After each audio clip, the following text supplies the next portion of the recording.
You should say counterpoint. Can you hear me okay? Listen, you just call us sluts? We are stable monogamizers. Okay. know. We're anti-sluts. I was actually wondering if the Sitch&Adam audience had been blue pilled into cuckoldry at this point, you know? Oh my God. Never.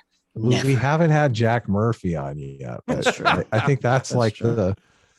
that's when it all comes together, right? If Vosh doesn't get you, then Jack Murphy will. Okay, that makes sense. Mm-hmm. Vosh is trying, man. He's so trying. Yeah. Well, you're in a monogamous relationship, aren't you? I am. Yeah. God. Is it based on insecurity and jealousy and being a terrible person? Of course, but I okay. But I embrace that caveman part of myself because I think that it lends to some positive things. No. Monogamy is unnatural. Okay. Yeah. This is social conditioning. You're just being oppressed by the patriarchy. Nah, he absolutely lost me on that shit. Awesome.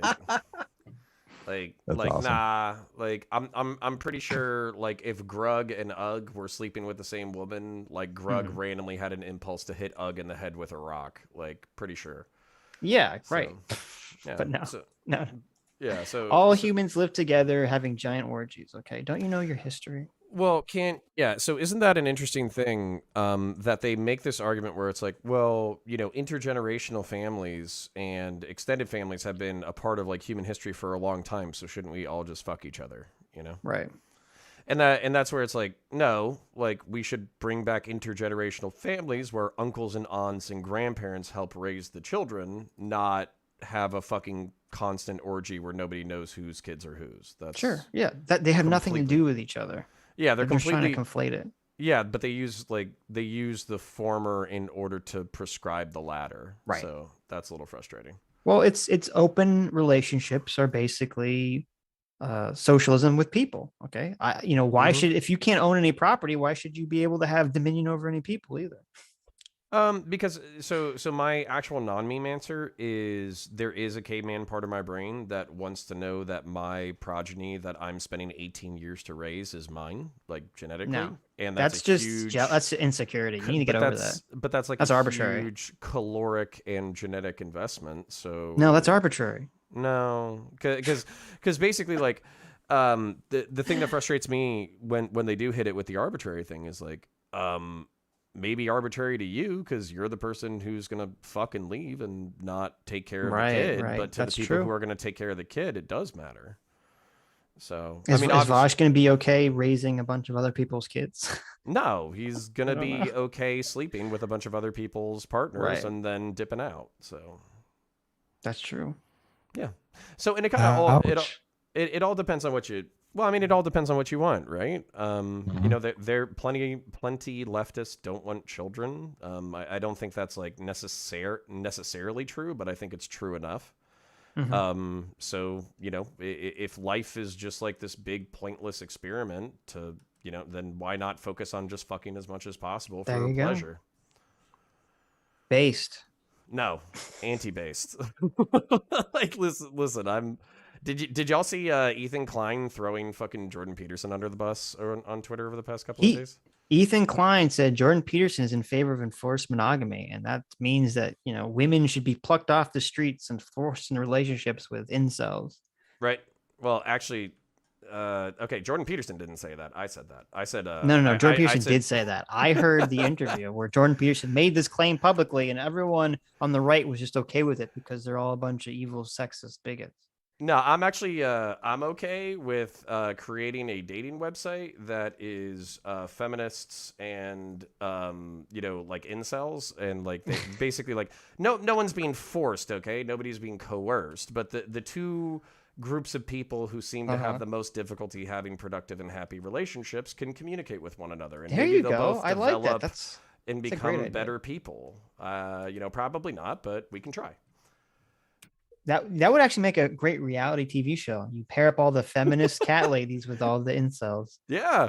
I mean, like you at least have a banger show. Like if you don't have the solution to all of society's problems, you at least have a really good reality TV show. So yeah. So J Mac for $50. Thanks so much, Jay. Says monogamy chads rise up. That's right. Hell yeah, I saw that. Look at that. So yeah, it's all about happiness. Yeah. So the thing that I kind of came on for, I don't know if you guys want to transition or not, but should I? First should of I all, try? Yeah. First of all, we're both non-binary already, so yeah, Oh. me and Adam are the real transitioned. Adam. Listen, we were lying. Adam didn't have COVID. Adam is actually transitioning already. That's why. Right. Oh. To non-binary. Wait, so does this count as a fucking W for me? Do I just win the debate automatically? And So we had somebody, we had a tattletale. I forget who it was. Yeah. We had a tattletale come to us and they're like, Sitch, Adam, CounterPoints has some really shit take on non-binary gender pronouns. And I said, oh, okay. And I think they linked me a video and it was you talking, but it was sped up. So I didn't listen to it because I found it annoying to listen to. Okay.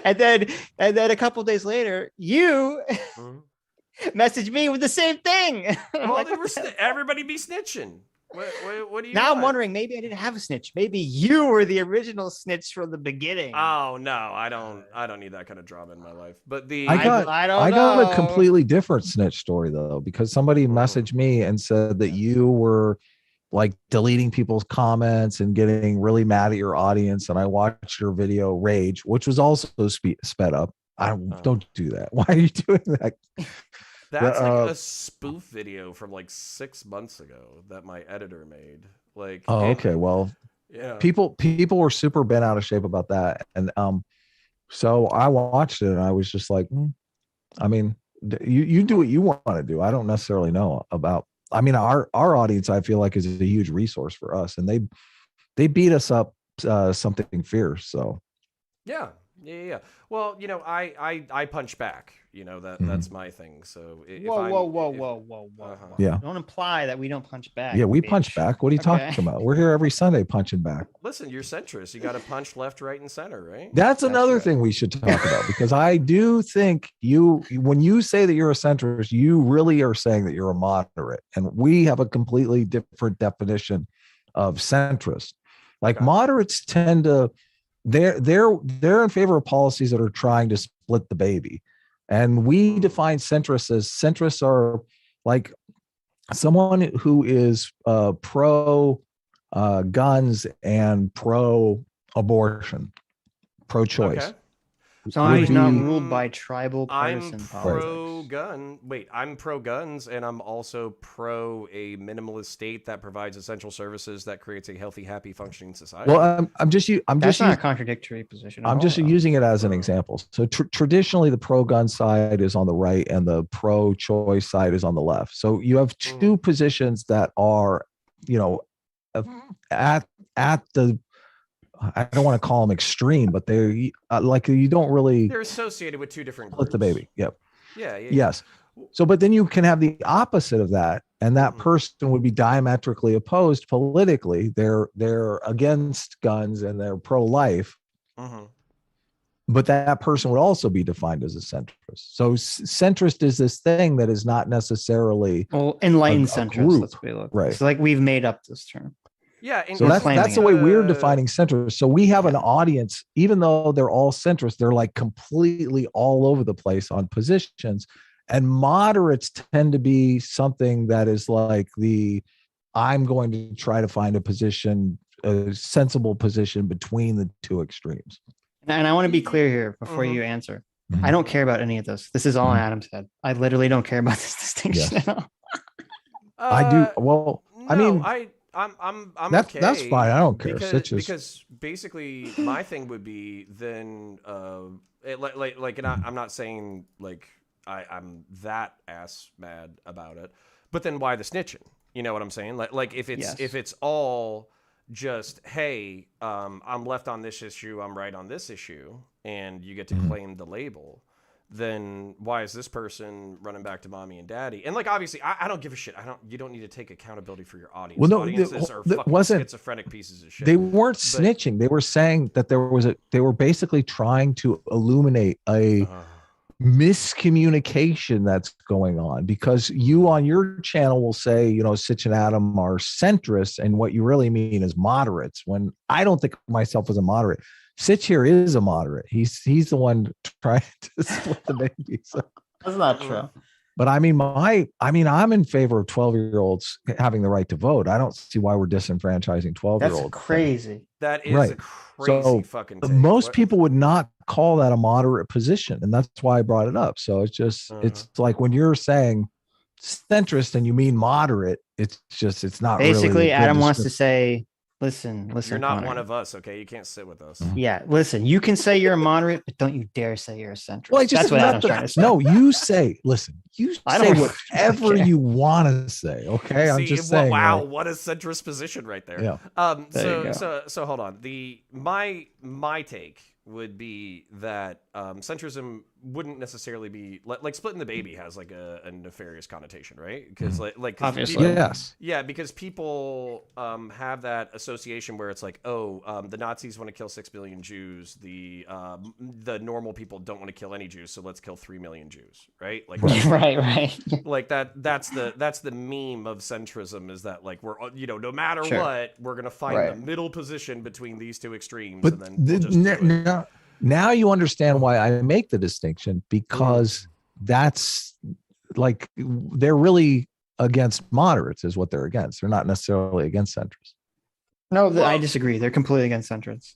Yeah, I would actually say no, and I wouldn't identify as a moderate either. Sometimes they take like really hard stances. So for instance, like American global hegemony, mixed economy capitalism, I am like a hard anti-socialist, anti-communist. I don't think there's any evidence that eliminating landlords in the bourgeois class yields anything but fucking disaster.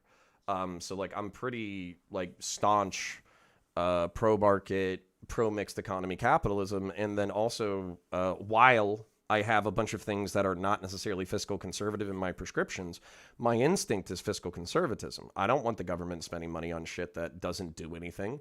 I want them focusing on a few core institutional support structures that make a happy, healthy society, and then I want them to fuck off on the rest of it. So these are like hard positions that actually piss people off left and right. So I don't see that as splitting the baby. Now, maybe it's between the two positions of like, anarcho-capitalism and authoritarian communism. But just because it's its own position between two polar extremes, I don't view that as like trying to split the baby. Right, there you go. See, Connor is a centrist, an enlightened centrist. Adam. Try anyways. Okay, you're being too hard on the boy here. Sitch, I'm not being hard at all. What are you talking about? Too hard. No, okay. Anyway, this conversation is boring shit. Let's talk about me too. The neo pronouns thing. Okay, this is what you're getting snitched on. Let's hear it. Okay, so apparently, I actually hope this will be boring too. Well, if it is, then we'll just watch the video. Okay, cool. You supposedly this boy here, Connor, this small lad. I'm pretty sure he's older than me. Yeah, I'm like 6'4", 30, mid-30s and 230 this small pounds. 12-year-old boy, Connor, for the family. Okay, he dares be in favor of non-binary pronouns, and is thus a bad men's for it. Okay, explain yourself. Okay, so there's no explaining. Hold on, there might be. Okay. So I would say, what is it? It's like 97% of the population, according to trans ideology, is cis. They're born, they identify as man or woman. There's no problems. There's no gender dysphoria. There's no correlative mental issues. That's what they do, right? For the remaining 3%, there's intersex people, and most of those people can still acclimate to the gender binary at some point. Well, no, 3%. You could say 3% are trans, not 3% are intersex. There's way less intersex people. I think the 3% and the intersex definition actually includes people who have a single set of genitals, but they have like hormonal disorders and like all that kind of stuff. So it's even less the number. It's even less people who have like both genitals, right? Right. And then I want to say it's like 0.7% of the population are some form of transgender, right? There's binary transgender, and then there's non-binary transgender. What do you mean by no? I think there's way more transgender people than there are intersex people. I don't think so. As a matter of fact, I think you can Google this. Pretty sure you're just wrong. So Google it. Literally Google how many intersex people are there and how many transgender people are there. How many? Where are you getting your numbers from? I Googled it 20 minutes ago. Are there Because I thought there was like 1.8% of the population was like intersex. Yeah, but I think it's like 1.8 and 3 for the umbrella. So intersex doesn't just include people who have both sets of genitals. That also I know that it improves, that has people who have hormonal issues. Okay, so well, prove me wrong. Oh, I see what you're looking at. Wait, state level estimates of adults who identify as transgender. Oh no, wait, this is for different states. But that number extrapolated nationwide is 1.4 million, which is like 0.3% of the adult United States population. Oh, I see where you got this number. Yeah, I still think you're wrong, but continue. Okay, so point being that like 0.7% of the population is transgender.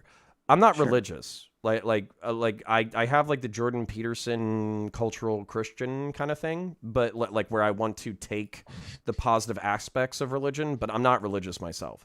So I don't have a problem with like transgender people existing, and binary transgender people in particular are like no problem to me. Okay, you have like a psych disorder or a like a medical condition. How dare you say the disorder word? Okay, or a hormonal issue or something. You have something that makes you binary trans, and we don't know if transition is the absolute appropriate treatment, but God bless you, figure it the fuck out, right? And then there's an even smaller percentage of people who are non-binary where they don't feel like they're on the spectrum.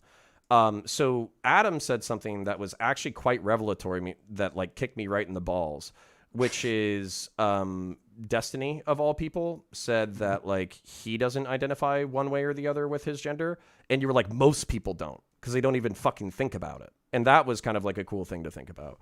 But what I'm pushing at is for the people who do think about it, there might be 0.5, 0.3, 0.15% of the population who don't identify strongly with being a man or a woman. And if they want to go by they, I don't give a shit. And if they want to be space shuttle self, and they feel like their fucking gender is fucking has something to do with fucking rocket ships that like goes up and explodes in the sky and kills elementary school teachers, then I'll have a fucking too soon to make Challenger jokes. Okay. Then I don't have a problem with doing that for the sake of a conversation, and also to just be respectful to my fellow human beings.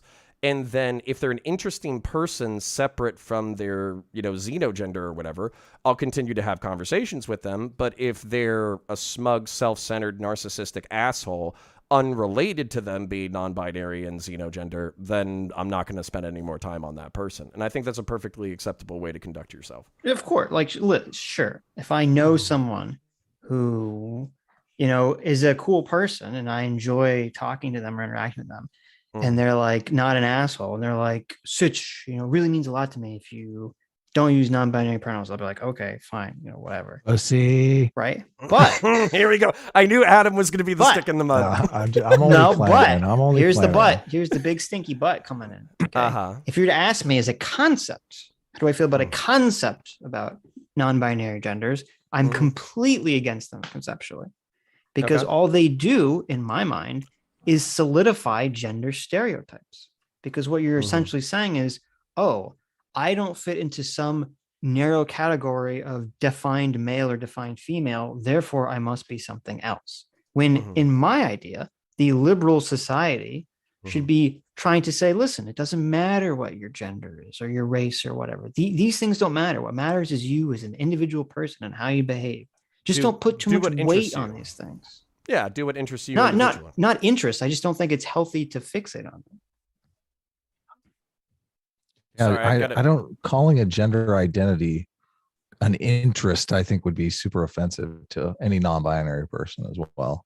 Well, right. I think I'm more progressive than both of y'all, and I'm offensive to all of them all the time, so it's okay. The point, but okay, so my overall point being, so we kind of like met on the individual relationship thing. So let's try to extrapolate out to the societal thing. I think that the way that I understand gender or whatever is that it is rooted in biology. So for instance, like men and women, typically men have testosterone, typically women have estrogen. As a result, their social actions and all that kind of stuff, while they're not going to be definitive in one direction, they are going to trend on average in certain directions. And it's okay to recognize those differences as long as you're not being a dick about it. Right. The reason why I don't like, while being willing to do whatever the fuck a xenogender person wants me to do on an individual level, the reason why I think they them works but the xenogenders don't is because like that we're still talking about like human sexual identity and sexual expression, and I don't mean like trying to bang people. I mean like how your physiology manifests itself and how your behaviors manifest itself. And I don't think like a space shuttle really has anything to do with your gender or your sex or your endocrinology or anything like that. So that's where like the xenogendered thing to me is like, okay, if you want it to be like an additional identity, then whatever on an individual level. But it's not an additional identity. What it's do you replacing mean? An identity. Yeah, it's the identity. Which one? It's replacing gender identity. Sure, and that's where for me like the broader non-binary category of like I'm a human being but I don't strongly identify with being a man or a woman. I'm like, okay, whatever, they them sounds great. And then that extra shit, like so I'm trying to make a delineation here. I don't strongly identify as being a male. I don't walk around thinking I'm a male, right? Do you play video games and jerk off and fucking like things that explode? So most of those things, sure. Like, but what I'm saying, yeah, but dude. this is my problem. Okay. You can descriptively say, listen, men and women will have these set of characteristics on average. Obviously that's descriptively true. The problem is when we fall into these pits of prescription where we say, oh, if your sex is male, okay, if you're born with testes and a penis and you don't also share these interests, then you're wrong for that. That's where I have a problem. Okay. That should not be the way it is. And it seems to me that if you say, oh, well, I'm born with the testes and penis, but I don't have stereotypical male interests or stereotypical male behaviors, therefore I'm not male. To me, that opens the door to so many additional problems that are completely unnecessary in our society. So out of curiosity, so what could you like name some of those additional problems? Not because I'm fighting you, but because I'm curious. Because it leads to the situation that we're currently in, where people are saying, oh, there's no, gender is not based on sex. It's not based on biology. Everything is arbitrary. Everything is culture. People should just be able to do whatever they want willy-nilly with their bodies. Children should be able to do whatever they want willy-nilly with their bodies. These are the attitudes that lead us down that path. On top of it, also solidifying gender sex stereotypes. Okay.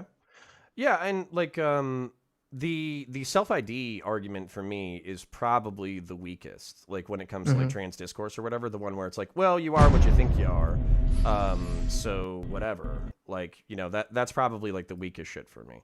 And the reason why is the exact same thing I said earlier. Like a space shuttle has nothing to do with like human sexual expression in the gendered sense, so I don't, calling you space shuttle self doesn't convey any additional information, whereas they them does kind of, it conveys that you're an asshole.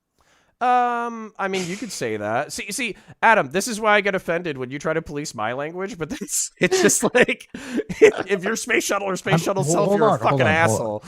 I'm not policing your language. I'm just saying that you were kind of policing his language. No, I'm saying that there is a miscommunication that can be taking place. You use whatever language you want, but be aware that people might be interpreting it differently. So listen, you can use whatever language you want. You're just an asshole. Okay. Well, and I think that's like, we should go by asshole self, right? Like that should be like the human default, like, gendered. I mean, listen, I want to also make my position clear, because if you're out there saying, oh, this is Adam's position, I would at least like you to make that position clear. And I'd like to make your position clear to people too. I feel like get your name out of his mouth. Okay. Out of content, as content creators, we owe each other, that kind of respect. Well, what did I? Okay, so this. I don't want to rehash this conversation. No, we're not going to rehash that conversation. I'm curious about why not the it's boring, the non-binary thing, because I feel like it's so. I mean, the argument that Sitch is making, I completely agree with. That you're basically you're enforcing these hypersexualized gender stereotypes to the point where if you're not, super feminine or super masculine, then we have to create this category specifically for you that's like non-binary. Like you haven't succeeded in becoming either one of these gender stereotypes. And I just feel like I thought we were moving away from these super high structured gender stereotypes that everyone must adhere to. Well, then this actually kind of begs the question of like, then why aren't both of y'all like gender abolitionists? Why don't we just refer to everybody as they, them? And you just see somebody with tits and you're like, oh, okay, I could probably procreate with that. And you see somebody with like broad shoulders and a bulge and you're like, oh, I could probably procreate with that. Why aren't y'all gender abolitionists? Because I'm not a gender abolitionist. Gender serves I think they're technical functions in society. Yeah, I think there's social utility. Huge social utility. Yeah, exactly. Okay. All right. Giant social utility, don't you think? I mean, if we're putting out, if we're looking for a suspect in a crime, like, wouldn't it be helpful to know if it was a male or a female, or there are certain descriptions that I think are useful. Yeah. So this is actually, I actually don't know if there's enough to fight over unless you take like any individual bone to pick, because basically on an individual level, Adam, I don't know how you landed, but it seemed like Sitch was okay with the way that I interact with individuals. And then from like a social prescription thing saying that like, hey, man and woman and male and female have medical and social utility. There's a few people who identify a little bit differently. You guys are uncomfortable from a social prescriptivist sense to kind of extrapolate that out, and you think it's dangerous and a slippery slope. And I probably agree I'm not with uncomfortable some of that, with it, and I don't. I'm not uncomfortable with it, and I don't think like it's a slippery slope. I think it's like we're already thrown out the utility of it if we're moving in this direction. And I mean, I'm not. Mm-hmm.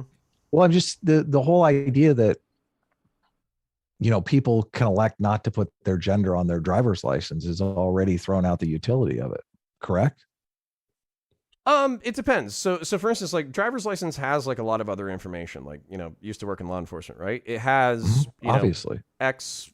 So let's say that we are talking about like 0.3 to 0.7% of the population. It still has like a height, weight, eye color, and a photo. I think we'd be okay. I don't know if criminals would be smart enough to identify as non-binary to confuse cops for like an additional 3 seconds. Maybe they would be, but then that's where for me it's like I still see the social utility in like man woman, because you say white male, 6'4", 230 pounds, blue eyes, brown hair, close cropped with a beard.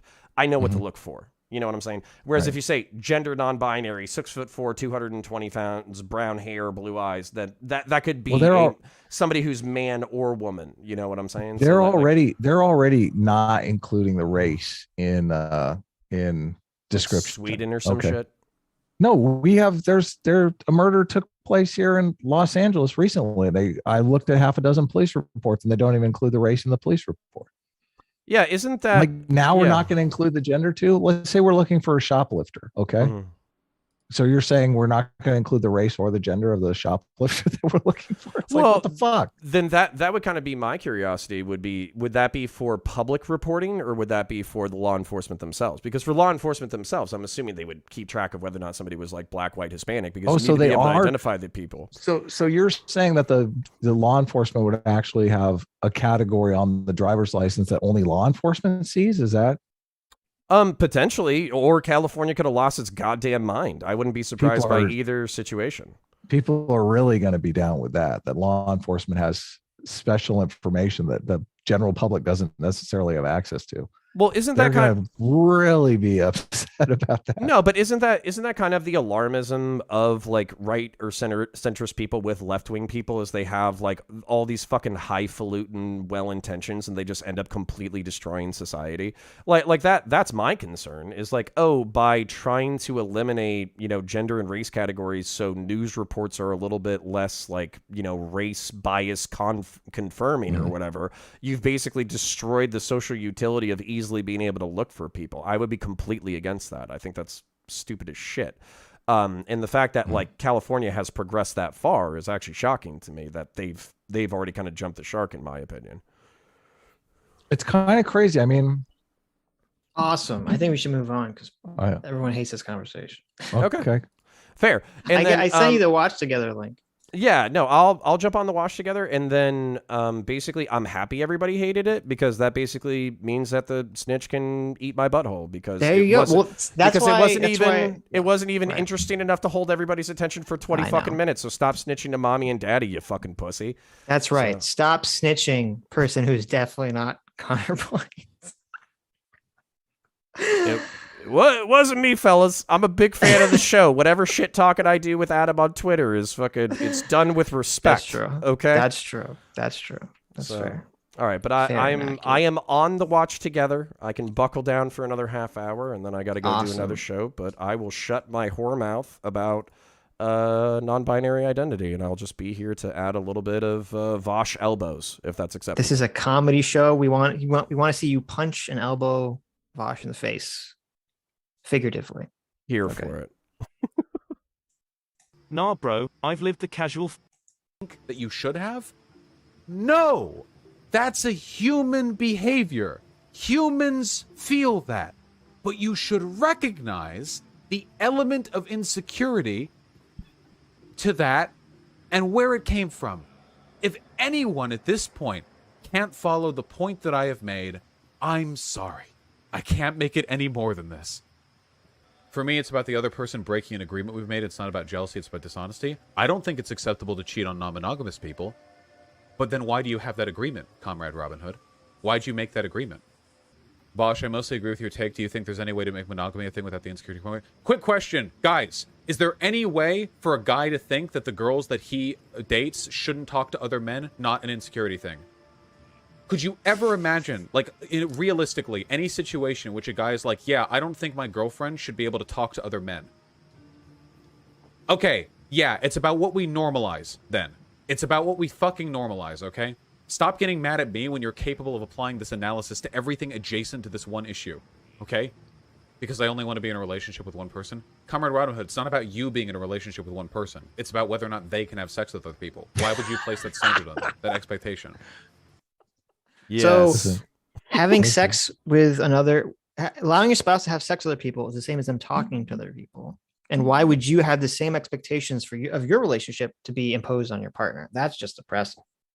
Listen, why would you want to prevent your significant other from having sex with Vosh? Because that's basically the argument Vosh is making.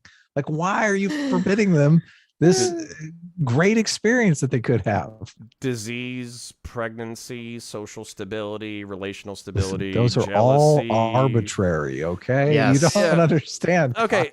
Listen, I get that, like, condoms are like 98 or 99% effective. That still doesn't mean I want that shit happening. And by the way, like, so for instance, the reason why I don't endlessly talk with different women besides my wife, and the reason why my wife doesn't endlessly talk with other men besides me, is because it's fucking a respect thing. Because you don't want other people whispering and talking and all that kind of bullshit and fucking gossiping about people sneaking around. Also pretty each other's sussy. bags.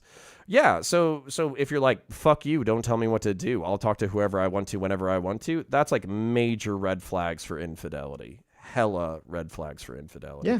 And so it's kind of more of like if there's smoke, there's fire kind of thing.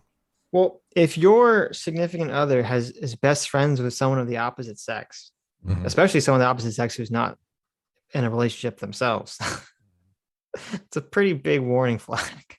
Okay, maybe that's just me. It's a pretty big warning flag for some problems down the road. You kind of want to be the best friend of your significant other. Exactly. I mean, that's really what you're shooting. Yeah, right. Listen, that's too high of an expectation. Can I say that I'm the best friend of my wife for my gender? Because like I can't replace. That's yeah. That's fair. That's usually standard right there. Right. Yeah, I can't. They usually have a replace her girlfriend that girl is- best friends, or else I'll Sure. lose my mind. Oh, Right. Night mind, the social norm instills in people a sense of entitlement and insecurity. I feel like I'm like 3 questions away from any person here angry with me for them admitting that it's an insecurity thing, like every single time, you know? Bill Sykes, that it is insecurity. That is the word for it. Okay? I ate sand today. Most intelligent VGGer. You guys are killing me, man. Oh God. Comrade Robin Hood, you're taking way the fuck too long to respond. I don't care anymore. You place the burden of expectation because you think you're entitled to the sexual behavior of your partner. Fine, do it. Have fun. I don't care. Let me pee. Haven't banned that many people in a while. Bosch is completely right in this one. Chat's been consistently showing their insecure babies who have never meaningfully thought about the ways in which they feel. Yeah, it's about the sociological imagination, guys. It's about being able to understand these systems. Bosch says cheating is okay. Please don't. So thinking meaningfully about things is just to hand wave away everything as arbitrary and say this is all social conditioning. Yeah, totally. Yeah. Okay. Well, he's at least being consistent in the fact that he wants the partner to be aware that they're in a non-monogamous relationship. Sure. Right. So that there's like an element of honesty and consistency there. But then the thing about hold on. Okay. What I was going to say though is that like the pretending that like monogamous social expectation isn't the norm or conveys like extreme social benefit. Right. I don't know where the fuck that comes from. Like the only way that I could see this coming from, like, so 2,000 years ago when, basically the Abrahamic faith started enforcing cultural monogamy, they probably still had sexual diseases. Listen, didn't understand them. That wasn't 2,000 years ago. That was like 5,000 years ago. Okay. Okay. Don't conflate the Jews with the Christians. Sorry for insulting your Jewish heritage, Sitch. Thank you. We are the chosen people. Also, shouldn't you? Well, if you're repping that, shouldn't you be repping like 12,000 years of history? Like, weren't they like around for like a super fucking long time? Like, wasn't they Abraham? were? I think they were not monotheistic before then, so no one counts that. We went all the way back to hunter-gatherers already. Also, Jews, I don't even think were monogamous. I think they were. Yeah, they were male polygamist. Yeah. Okay. Yeah. So patriarchal. Okay, I take it back. Maybe you're right. Yeah, you're so fucking smart. You ended up fucking tripping yourself up. Yeah. So anyways, when cultural monogamy started, like, there's so many social advantages. I don't know if you guys have been over this before, but I'm pretty sure they've done studies on like monogamous social units being like the stable building block of nonviolent societies. There's actually like studies about this with like Saudi Arabia, where like the polygamous societies leaves an entire culture of unmarried men who are like sexually and socially and economically desperate, and then they lash out violently. Of course. Yeah. I mean, that's a Jordan Peterson point a lot. You're going to get the unequal distribution of women. And it's going to create a whole bunch of very angry young men who are not bought into society that are going to want to tear it down. Well, why do you think they want those 72 virgins so bad? Well, and how does this not neatly segue into inceldom in the conversation around inceldom, where like cultural monogamy, basically making sure that everybody picks a partner, stays with that partner, raises kids, and has a social opportunity to grow in relationship with a monogamous partner. That social expectation allows everybody to pair off and have some sex and have some kids and all that kind of stuff. Sure. Whereas the love, free love fucking society basically accidentally recreates polygamy, and then all of the negative externalities that come with it. Well, he has to pretend like it doesn't create polygamy, which is the delusion here. Yeah, because there would hypothetically be some women who would be able to have multiple male partners who wouldn't be jealous.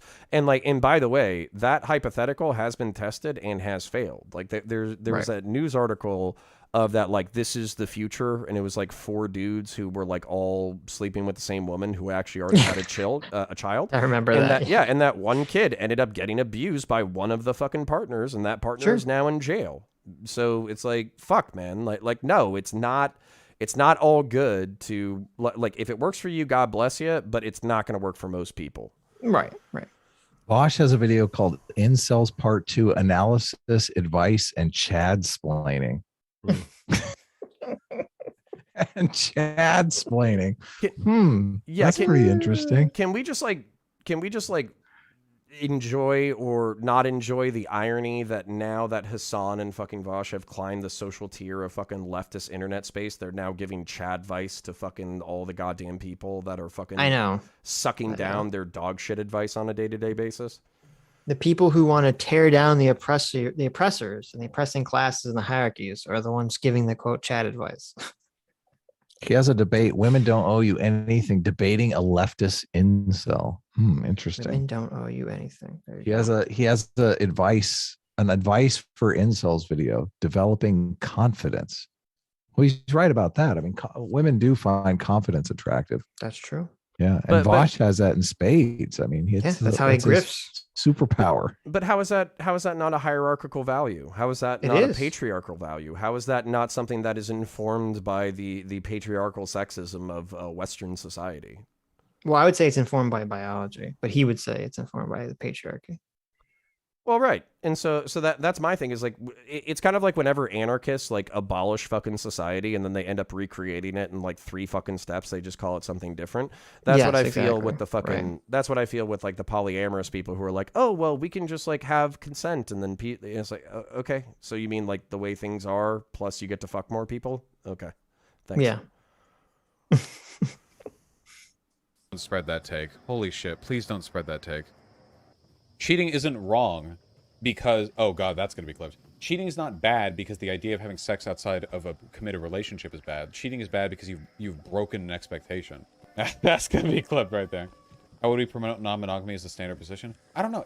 I don't think it's something you have to like crazy like ham out for or anything. I'm not asking you guys to go out there and be like huge political advocates for the concept of fucking multiple people. I'm just saying that I think we should be introspective about where our biases and preferences come from. And I think that's a reasonable ask given the types of stuff we talk about here. You said earlier it was definitional. He showed zero introspection. I know. Zero fucking introspection. He's looked nothing up. He's brought nothing of substance to the conversation. Insecure to not want your partner to sleep with others, but what part of insecure's definition points to what you're saying? My dude, I'm just gonna ask you to think in it, okay? Just look within. Just look within, okay? I'm curious as to your personal definition of insecure in this case. Okay, guys, real quick. What do we call it when a guy doesn't want his girlfriend talking with other men? Chat? Based, Pepe? Yeah.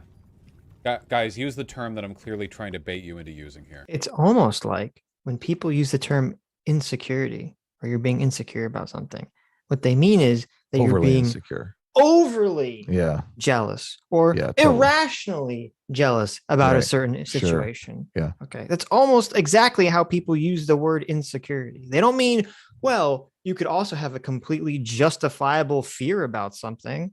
Sure. You know, when you put on your seatbelt, are you insecure about the fact that you might die in a car accident? Totally insecure. Can I just thank Vosh for not, when somebody asked him, how do we promote non-monogamy as the social norm? He wasn't like, this is how you do it. This, and this. And then telling a bunch of fucking 15-year-olds who haven't been laid yet how to create a worse society. So small thanks right there. I think he would have gone that route if his chat wasn't pushing back. Yeah. If his chat was on board, I think he would have definitely gone down that route. And that's why I welled you earlier when you were saying at least he's saying he's against cheating, because it's like, yeah, he's saying he's against cheating, but I think that's only because monogamy is the norm, and he would realize, and that trying to defend cheating is like an indefensible position for most moral ethical frameworks. Because if his argument is that monogamy is socially destructive, then he could very easily make the argument that trying to do everything you can, including cheating, to destroy that social construct would be a positive thing for society. You could, but I run around in these circles or whatever, and these circles are like really, really, really big because of the sensitivity around like rape culture and, you know, patriarchy and like, you know, pressuring people into sex and all that kind of stuff. Sure. You know, there is like a sensitivity over always gaining consent for like sex shit. So like that's where for me, I would be surprised if he was like an advocate for cheating. But I would see how he would be an advocate for getting to a society in which nobody would even associate the jealousy with cheating as a viable or like that's what he would say instinct. Right. I'm skeptical of that actually being the position that he would act upon in whole. Well, is that because you've seen that feminist meme where it's like the sweaty guy who's like looking around? Like, well, that is true, but it's because it's not a consent issue. Because when you're cheating, the person you don't have consent from consent. Yeah. You don't have consent from the person who's not engaged in a sexual act. Ooh. Oh no. Okay. And that's why he said earlier in this video, he said, why do you think you're entitled over your partner's behavior? Yeah, he's partner's framed sexual monogamy behavior. as oppression. So if monogamy is oppression, isn't like cheating then like that's righteous? Isn't that like righteous rebellion? Yeah. No, that's actually like an interesting distinction. And even if he individually didn't participate in that, don't you think that's something some sleazeball could say where he's like, hey, Exactly. listen, Yeah, it's of course. it's the patriarchy that's making you think that you should be loyal to your boyfriend. You should abolish it by fucking me right now. And if he's jealous of it, that just means that he has some internal insecurity and he just hasn't gotten hip with the way society needs to be. So really, if you want to smash the patriarchy, we should go back to my place right now. He should smash me. Dude, I'm not saying that that's what exactly he's saying. What's going on. No, but that I is am what's saying going on. I You am nailed saying it. there will be people. No, you don't need to walk it back. Listen, That's perfect. That's There's exactly probably what's like happening. a 90% chance Vosh has said exactly that to some girl. Yes, word for word. I'd go like 98% chance. You want to smash the patriarchy? You should smash me, baby. Listen, if you're trying to get some other guy's girlfriend to cheat with you, framing monogamy as oppression is like the perfect angle, right? I mean, let's be honest here. Right. Because I see it. And he's not the one cheating. She's the one cheating. So he's not. He's basically not the bad guy. He's helping free her from her oppression. See, you gotta understand. You understand, like, this is actually why I'm wildly uncomfortable with the age of the people who watch these shows being like 15 to 30, because some of this advice is just dog shit.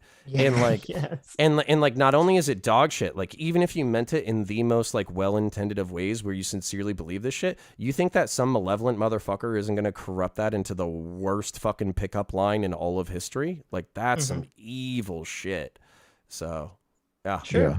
Well, it's kind of like, a lot of people will say, listen, I'm against theft, right? I don't think you should steal. But then when they see the video of like the looters taking all the shit out of Target or whatever, they're like, oh, I'm in favor of this because these people are all wage slaves by They're oppressed.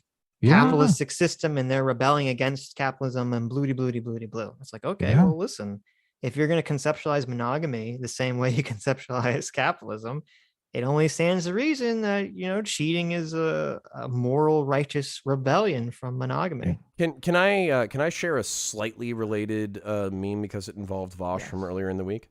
So he had a debate with a guy named Non-Compete, who is like an authoritarian leftist. Oh man! And so basically, Non-Compete made the assertion that whenever a people rebel, it's because of the material conditions, and in so doing, they are justified in their rebellion.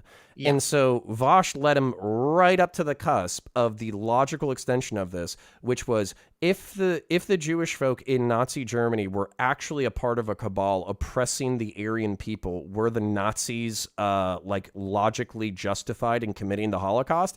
And fucking Non-Compete disconnected from the fucking debate.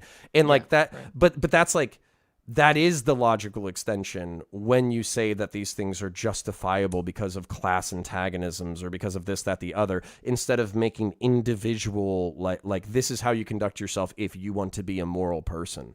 And like, I'm not like purely individualistic or purely collectivist, but this is the danger of a purely collectivist ideology because you can excuse anything. You don't buy Vosh's framing on that non-compete situation, though, that Vosh is just casually testing the moral framework of non-compete. I mean, he's setting him up to basically say, to justify the Holocaust and then to fucking nail him on it. Well, he's setting him up to look like a moron. Yeah, but there was a weakness in non-compete's position, which was basically he was saying, or at least based off of what that conversation seemed to imply, he was trying to shoehorn all of morality into dialectical materialism and communism.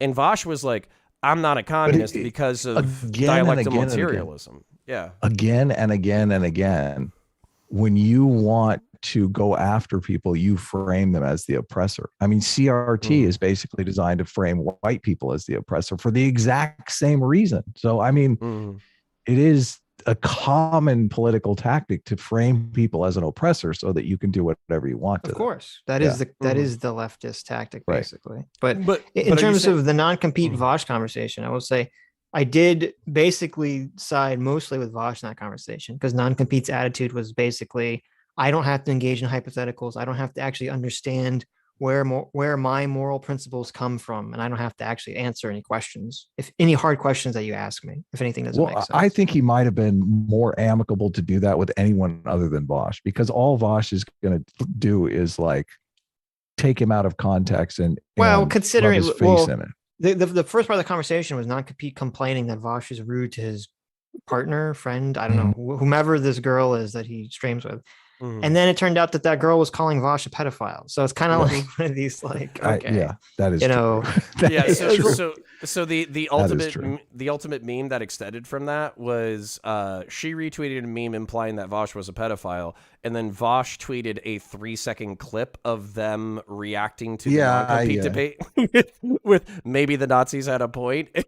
Right. So like a bunch of leftists cannibalized non-compete and Luna Oi, thinking that they were doing Nazi apologia. It was it's hilarious. This is hilarious to me. I'm actually starting to wonder. This is why we just like stand back, let him continue. Yeah. Adam, did you tag me with that where you were like, let them fight?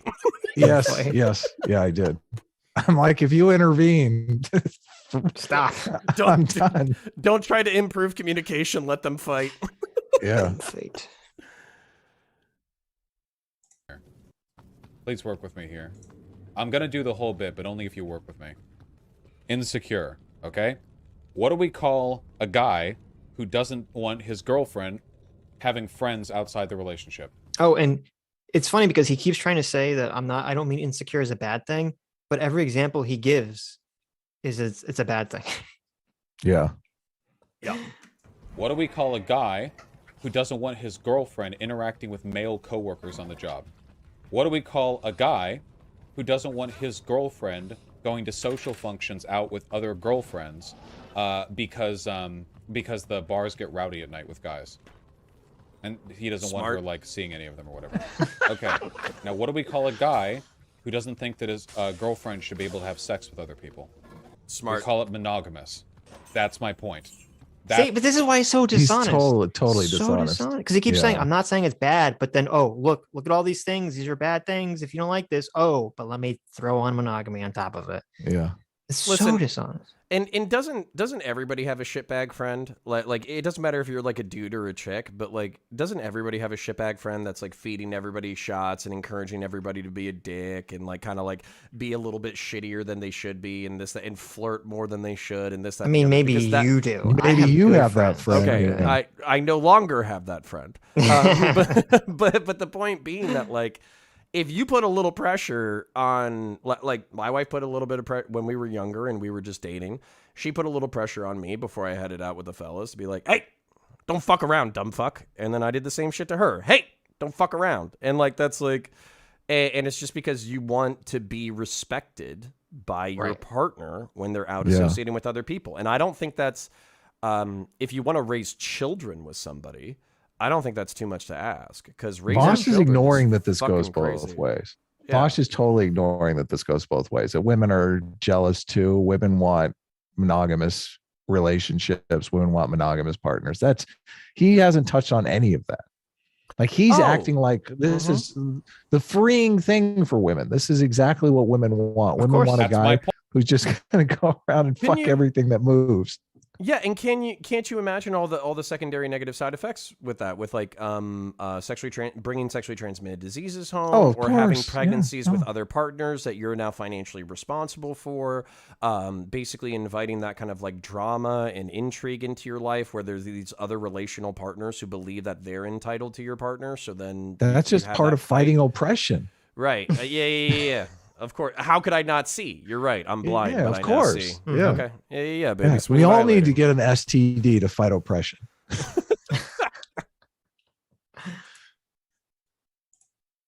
Point. That's my point. Not the same. Cope. Giga cope. Not the same. Giga cope. Okay. Oh my God. So he's laid out this scenario where it's like, just having a coworker that you talk to is the equivalent of fucking some other guy. And now when everyone is like, these aren't the same, Vosh, this is like completely different. Okay. Well, I'm fine with my girlfriend talking to a friend at work. I don't want her to fuck the guy. Okay. And Vosh's response to that is cope, gigacopium here in the chat. Cope and seethe, you fucking dork. And like, how much you want to bet that there's like some teenagers watching that shit who are going to take this as actually good advice? Like, oh, it's terrible advice. I know. Yeah. We've been pounding that drum for hours now. There's no difference. If your girlfriend or wife dares to work with another man in the workplace. Oh my God. You might as well be fucking him because it's the same thing, brother. It's the same thing. And isn't there, so there's definitely like emotional cheating too. Like bar the physical, there's people who like build like such a woman concept, emotional cheating. I know. What is this talk? What is he talking? I don't understand. Can you explain this to me, Sitch? I don't understand. I've got too much testosterone to understand what you're talking. Oh, okay, good. So we're both really confused here. Do I need to explain it, or are you two manly men just too manly for emotional cheating? Okay. Yeah. Make your point. Make your female point. Okay. My point is, you can take the mental and emotional energy that you're supposed to be pouring into your partner, and you can give it to somebody else. Sure, 100%. Like what? And that can take away from your partner. 100%. Of course. That's just flirting. Shit. Where's Mrs. Friended? Where's Mrs. Friended? I'm only obviously. I'm playing. I'm joking. Yeah, it feels like it. Come on. This is just Sky talk. Okay? You see Mrs. Friend, like you see her head peeks out around the corner. And he's like, I'm just kidding. She camera off. Okay, guys, it's gotta go. Adam backed off that real quick. Come on, we're just playing around. We're having some fun here. We're just a couple of guys playing around. Okay. It's locker room talk, guys. It's locker room talk. Yeah. Oh my God. That's so funny because if anyone is in the grab them by the pussy frame of mind, it's Vosh here. Vosh I know. Just 100%. I know. 100% grab them by the pussy. Literally the fucking same. The only reason you think it's different is because you think sex is special. And congratulations. Oh my God. It is. You fucking. You sorry. You go sex first. Sex is special. No. Let's let him. Let's let him. I'm like, let's let him continue a little bit here. Congratulations on internalizing your Christian morality. Okay. Oh my God, he calls it Christian morality, as if Christianity is what puts into you that jealousy. Oh, okay, interesting. As if Christianity is the only religion or thought that has given any importance to reproduction and sex. Yeah. And human history. This is why I hate fucking anti-theism, because I think it blinds you when you're like, I just have to destroy every social institution that existed before 150 years ago. I think it makes you blind to the social utility of these institutions, even if you don't take them literally. Yeah, I agree.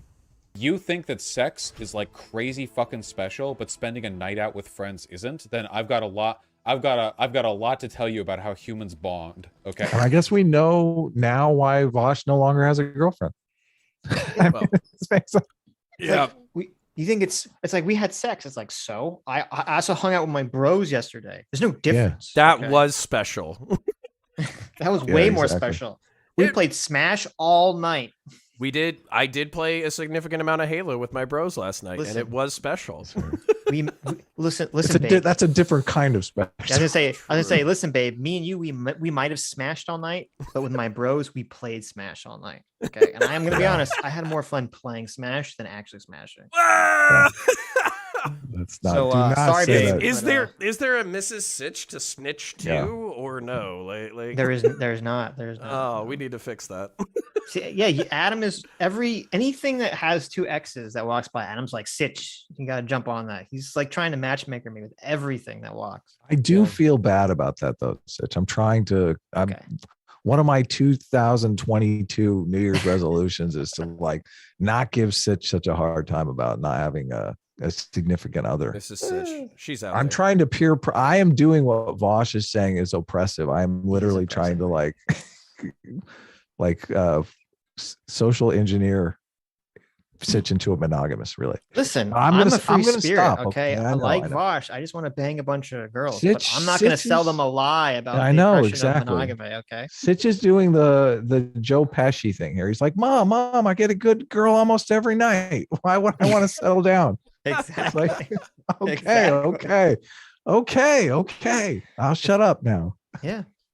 Listen, I just don't want to get whacked on the carpet like Joe Pesci. Okay. Yeah. Well, watch out. I mean, Not that kind of make sure. anyway. Just make sure that these girls don't have jealous boyfriends. Yeah. That could. I mean, a lot of these guys are not going to fall for this oppression line. Okay, they're really not gonna. That's Okay. true. I've got a lot to tell you about how human beings interact with each other and form relationships. Oh, what I want to say was that it's hilarious that he's like, I have a lot to tell you about how human behavior works. This is the guy that doesn't think that there's special importance to sex, which is the entire fucking point of biological existence. That everything is geared towards you having sex and having children, but he doesn't think that it is different than hanging out with people and bowling. All human behavior. Yeah. Every status play that Vosh has made in his career is to get more sex.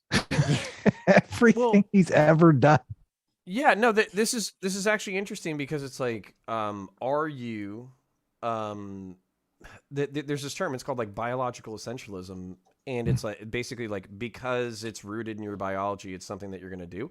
My answer is yes. I think a shitload of what humans do is absolutely related to sex and death. I think it's related to the propagation of the species and the health of your individual family and the health of your individual fucking mindset.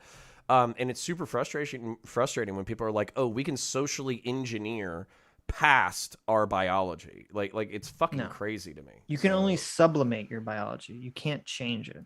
Right. And that's frustrating to me because it's like the human nature can be, like you said, sublimated. It can be like modified or controlled or trained, but it can't be completely overwhelmed, erased or changed. Or and like, haven't we proven this like a shitload? Like, isn't the blank slate concept of like human psychology completely debunked? Bullshit at this point. Completely debunked. No one actually believes that except for like woke academics and gender theorist nonsense crap. Right. Yeah, Bosch. No, but that's like fucking insane because it literally flies in the face of like, I don't know what, like 120 years of fucking research. Like, and it's so annoying because all the bread tubers, they keep pushing this lie that all the science agrees that people are blank slates, that gender and sex are not connected. They keep pushing this. This is a complete lie. This is completely untrue. And for some reason, all the right-wing people that they're debating with always concede this argument. They don't even fight back against this. I think, well, this gets into, maybe we need to do this next time. But this gets into the conversation about like nature versus nurture, where to give any credence to nurture or biology is scary to a lot of people. And right. But I don't understand why people on the right who argue, and even Ben Shapiro's done this, I don't understand why they ever even they cede the argument to the leftists that all the science agrees that you're a blank slate and that gender is just a social construct. No one actually believes that. If you actually look into the literature of psychologists and psychiatrists, nobody believes that at all. Yeah, and like haven't they even proved that? Like I want to say it's like in chimpanzee play that like there's literally like gender differences between like, behavior as young as like under a few months. Like, they've done the same. Crazy. They've done the same toy studies that they do with humans on chimpanzees, and they found that even they have the same thing where male babies, human babies, and male chimpanzee babies are attracted to, on average, the similar types of toys, and female chimpanzee babies and female human babies are attracted to similar types of toys. Yeah, so debunked, but totally debunked. I need to get out of here to my next show, but I wanted to say thank you for having me on. I'm happy we had a boring conversation. I'm happy that chat found it boring because that basically means the snitch guy can go fuck himself. Thank you for having me on. It's always a pleasure. I do love the show. And what's going already? You're leaving already? I can come back. I can come back next week. Connor does not believe in monogamous streaming, Adam. True. Okay? He was here for like 5 minutes. We were his side bitch. Okay. He's got his own other bitches that he has to get to. Listen, I want to I want to maintain a good relationship with both the S class and the A team. You're not using us here, are you? I feel like maybe you're just. No, you feel like no. very I'm promiscuous actually, right now. I'm actually trying to prove the opposite. I was trying to say, I feel like if I was here every week hanging out for hours upon hours, people would just assume that I was a Sitch&Adam orbiter and that I wanted to be in a non-monogamous relationship with you. Yeah, you don't want to be in the orbiter. Yeah. I mean, like, I don't mind if I could be in the enlightened centrist Nobody's orbit. I don't think anyone has ever called anyone a Sitch&Adam orbiter. No, we don't. We're not cool enough to have actual orbiters. No. I mean, maybe we can call Doomer a Sitch&Adam orbiter, but can we call maybe Sargon? Sargon's a Sitch&Adam. There you go, orbiter. Sargon. You hear that? You're a Sitch&Adam. Well, Adam, if you want me to be an orbiter, you don't mind No, my here shitposting on officially. Twitter, then I'm happy to be here. CounterPoints. I'm only kidding. Officially here, we have friends of the show. You're a friend of the show. So thank you for coming by. Thank you for sharing your take with us. So despite us not having extramarital sex, I do feel special. So thank you. Yeah, that's good. I mean, I have the same feeling right now for you as I do when I have sex with someone. So, oh my God. You know what? You know what? We're in a committed relationship. Okay. I'm. You know what? If you can't find Mrs. Sitch, I'll be your emotional cheat buddy. Okay. There. Wow. Oh my goodness. You heard it. Holy Gotta hold him to it. Okay. All right. There's some pics. I got some pics. Fuck. All right. I bought off more than I could. Some emotional pics. I want you to send me pictures of kittens. Make me feel better. All right. I got that. They got to be sexy kittens. Fuck. That's a different Vosh episode. Okay. I gotta go. See you later. Guys. Bye.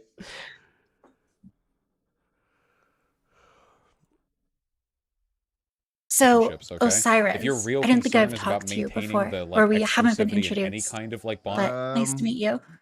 Yeah, same. Yeah, I saw you on the panel with Hippy Dippy with Tiberius and crew. I like the way you represent yourself. You're not a crazy screaming nutcase person. I like that. It's always Yeah. good. Congratulations. I'm glad you appreciate it. I'm very like soft spoken. I think most people know me from talking to Destiny, though. Oh, I don't think I saw that. Hello, y'all. Connie, your mic is fucked. I think. Say something. Nah, I got you. Give me a second. Muted. Yeah, your mic is fucked.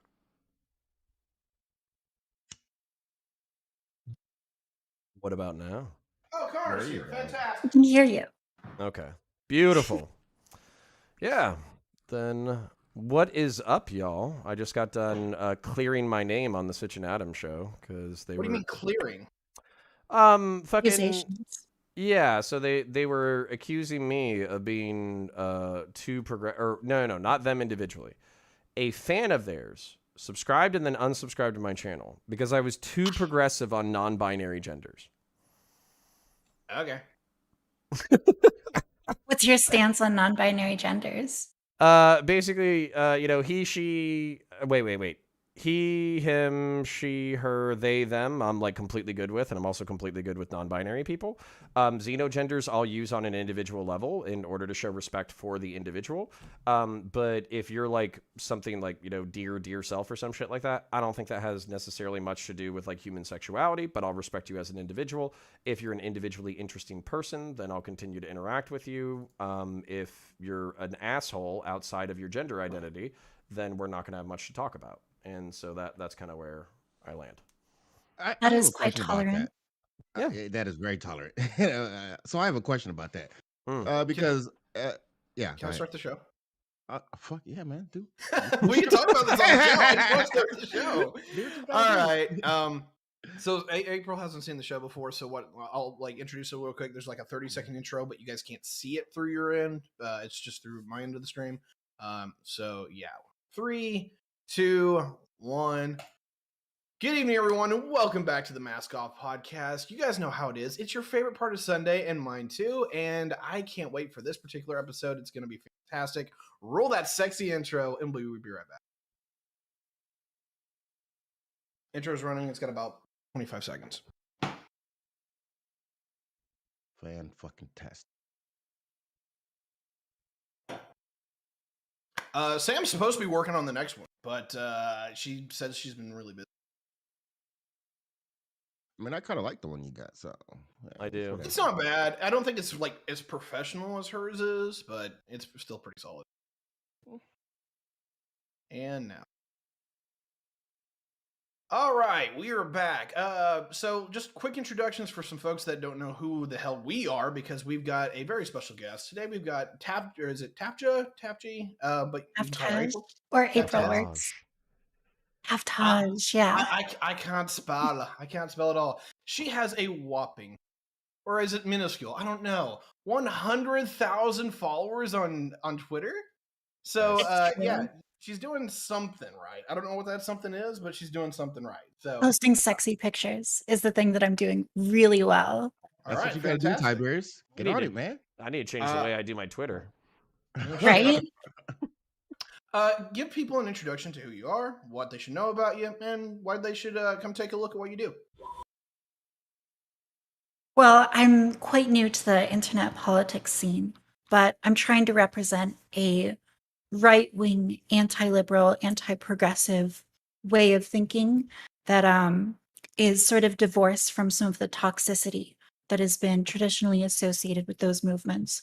So focusing really on virtues of order and connection with people or family, community, those things, rather than maybe some of the toxic elements that have been traditionally associated with it.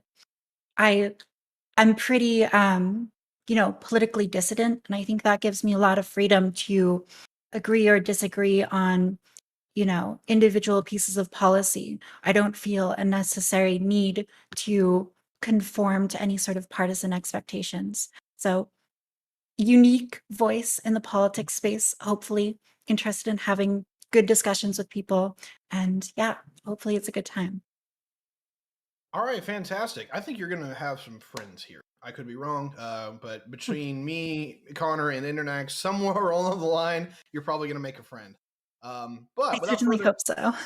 All right.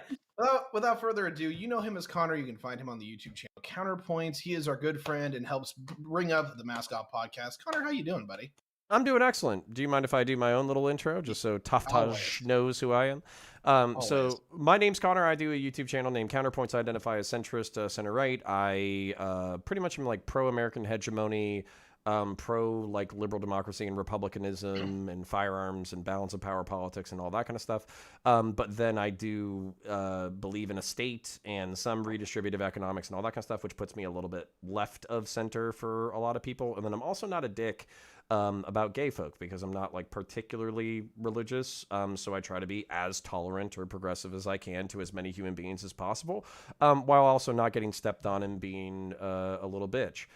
So basically what happens is I go into right-wing spaces, I get called a communist cuck, and then I go into right-wing spaces, and then I get called a fascist Nazi, and that's kind of how I engage with the political space, and slowly get, like enraged to the point that I have like a brain embolism, but that's what I do. So yeah.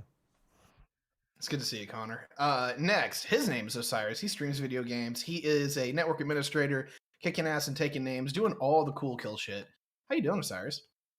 I'm good. And as soon as everybody gave their political stance, my political stance is not to give a fuck about none of that shit. Who the fuck cares?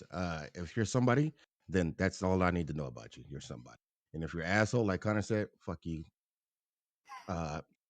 Eat the shit off the grass. Okay. That's okay. I just had to. All right. I'm ready to go. All right. Last but not least, we should have some more people coming. Of course, Samantha is not here for some reason. We'll see where she's at. But my name is Tiberius D. I studied in economics and political science. I have political positions from all across the compass. I agree with some people on this, that, and the other.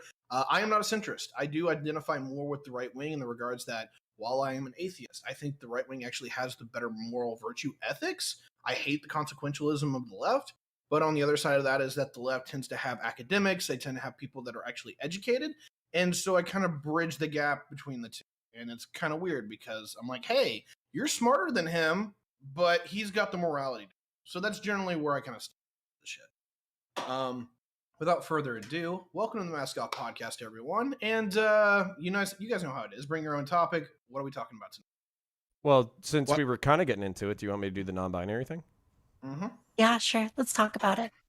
Okay. Yeah. So basically, just a quick summary of my position for anybody who's just joining right now. It's like 97% of people are cis. You know, if they're born assigned female at birth, they identify as a woman. If they're assigned male at birth, they identify as a man.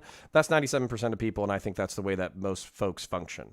I think with the stats are like 3% of people are intersex, which means that it's not just having both sets of genitals. It means there are like a series of like endocrinological and hormonal imbalances that can lead you to be identified as intersex. But that's like a genetic thing, and like if they don't identify one way or the other, I don't want to treat them like shit. Same thing with like trans folk. If you're a binary trans person, Blair White, for instance, I don't think there's any social utility in calling them he, him. Very clearly, she's going for she, her, and she looks like a she, her. Use she, her. Same thing with dudes who are female to male trans. Binary trans folk honor their pronouns. There could be people, hypothetically, and I know these people exist, who don't identify with either side of the spectrum. They don't identify with being men. They don't identify with being women. They're still human beings. I want to treat them with some level of dignity and respect. I think using singular they, them is perfectly fine. It doesn't take any skin off of my ass, so I'm going to do that. And even if there's xenogenders where they have like, I use space shuttle self as an example of like a crazy fucking xenogender where they identify their gender with something that's non-human. I'm going to like honor that in an individual conversation, but you better have something more to bring to the table besides your your gender identity. If I get like past that and I respect you as a person and I'm using your xenogenders and all that kind of stuff and you're a fucking asshole, I'm not going to interact with you again. Whereas if you're a cool person, despite me maybe not understanding or enjoying, the xenogender thing, if you have something else to offer the table, I want to afford you dignity and respect. So I'll continue to interact with you on that way. From a social prescriptive thing, I think he, her, or she, her, they, them, and he, him covers everybody. But if other people disagree, I'm not going to lose any fucking sleep over it. I ask counterpoints. Do you think that gender roles have value? Yes, absolutely. And do you think that validating non-binary or particularly xenogenders might erode that value culturally? No, I think it's No. I think it's a fad. I think it's like in 2006 when like everybody was bisexual for like 2 weeks and like all the girls like made out with their girlfriends a couple of times, and there was like a fad where everybody was gay, and then it kind of restabilized where only gay people are gay and everybody else is pretty much straight except for women. Women seem to be pretty bisexual naturally. I mean, I think you have to be careful with this sort of thing because we just see like culture gets more and more left wing, and traditional sources of meaning are continually eroded. And I think that step by step you see this erosion, and validating, I think especially xenogenders, contributes to that. Well, so for instance, like I'm not a traditionalist. There's things I want to conserve, but I'm not a traditionalist. So, what are the social institutions that you think are currently eroding that we need to protect through which like xenogenders or non-binary folk are eroding that concept? So obviously like the concept of man and woman, but are you also trying to protect like religion? Or do you identify as religious, or what's your I don't identify as Christian, certainly, but I do think there's value in the kind of cultural stories that we tell each other. Humans are storytellers by nature, and the way that we absorb meaning and outlines for how to live our lives is through the cultural stories that we tell each other. So I think it's important to maintain some sense of semblance or coherence generation to generation in those stories. And one of the ways that I think we do this is through gender roles. Like we have data on the outcomes for children who grow up, in a single parent household who don't have a father. It's not good, right? And so being able to have parents that model the interactions between men and women to their children, and what it means to be a good father or a good mother in society and how those interact, we know has like really positive impacts for growing up for children. Yeah, so if like sorry, go ahead, buddy. Yeah, can I interject in that? Because this is the question I was going to ask earlier. Speaking on the xenogender thing, like I don't have any issue with all the other things, gay, bi, whatever, trans, nothing, none of that matters. Uh, what seems off putting to me with the xenogender thing, especially if you're wanting to be called it, like if it like that just seems intuitively wrong because it is a dehumanizing thing, and I just making those words come out of my mouth just seems wrong. like I it, mean, I think it's wrong to like force people to use any sort of language, frankly. It seems like incredibly authoritarian to me. right, but this But is So like, especially odd. I mean, mhm. there's like a certain level of respect, right? Where it's just like, I'm not going to be rude to someone, but I certainly don't think that there should be like any institutionalized punishment for being rude to someone. And I think that like not calling someone it or not calling them their preferred name, it's on the same level as just being sort of rude to someone. Yeah, so I agree with you, and you might be even if I'm trying to white knight the other side, there are things that we're going to agree on. So for instance, like I don't think the state should step in on any of this any more than they should with anybody else. If I was at a bar and I start calling Osiris, "Hey Nancy, how you doing tonight? You dumb bitch." If he pops me in the face, then he might get in trouble for battery and I might get in trouble for instigating it. But that's about the level that I want the state to get involved. If it's two people having a conversation or even having a conversation on the internet where they're being rude or shitty to each other, that's just the internet. I don't care. But that being said, I'm talking about personal conduct, and I am sympathetic to the arguments that you're making where it's like intergenerationally we need to have like a coherent story, and also for most people like this is the story that works for them. But I think there just needs to be like rules by their existence almost necessarily create exception. So if most people, if the cultural narrative is like, hey, get a college degree. It seems like, or a trade certification. Get a job. Find a partner who makes you happy. Raise your children together. Be respectful to each other. Be monogamous. All that kind of stuff. Because not because of again, I don't believe in a specific religion. Not because God is going to strike you with lightning, but because it's the right thing to do and it seems to make most people happy. I think that should be the cultural narrative that we kind of push. But if there's people who exist outside that cultural narrative and they don't find themselves comfortable within that thing, I just want enough space for them to exist comfortably without feeling like they're freaks and being demonized and being attacked all the time. And that's really all I want. I'm a liberal in the fact that I want to be able to, basically extend tolerance and charitability and all that kind of stuff to these people, and to all people really. And I don't know that I don't know if the hill to die on is saying like, no matter what the social pretext is, I'm just not going to honor this concept. And particularly like if you wanted to push out xenogender and you said like, this has nothing to do with gender, I'm not going to respect it. I only respect like he, him, she, her, or whatever. I guess I would want to separate that out. Do you think that like non-binary people or the existence of like singular they them, do you see that as like a similar erosion to xenogender, or do you not like care about it as much? I think as individuals, people are always going to be strange and unusual and boundary pushing. And that's going to happen in any culture, in any civilization, at any time in human history. And it's not a problem to engage with those individuals with empathy and with humanity and with respect as individuals.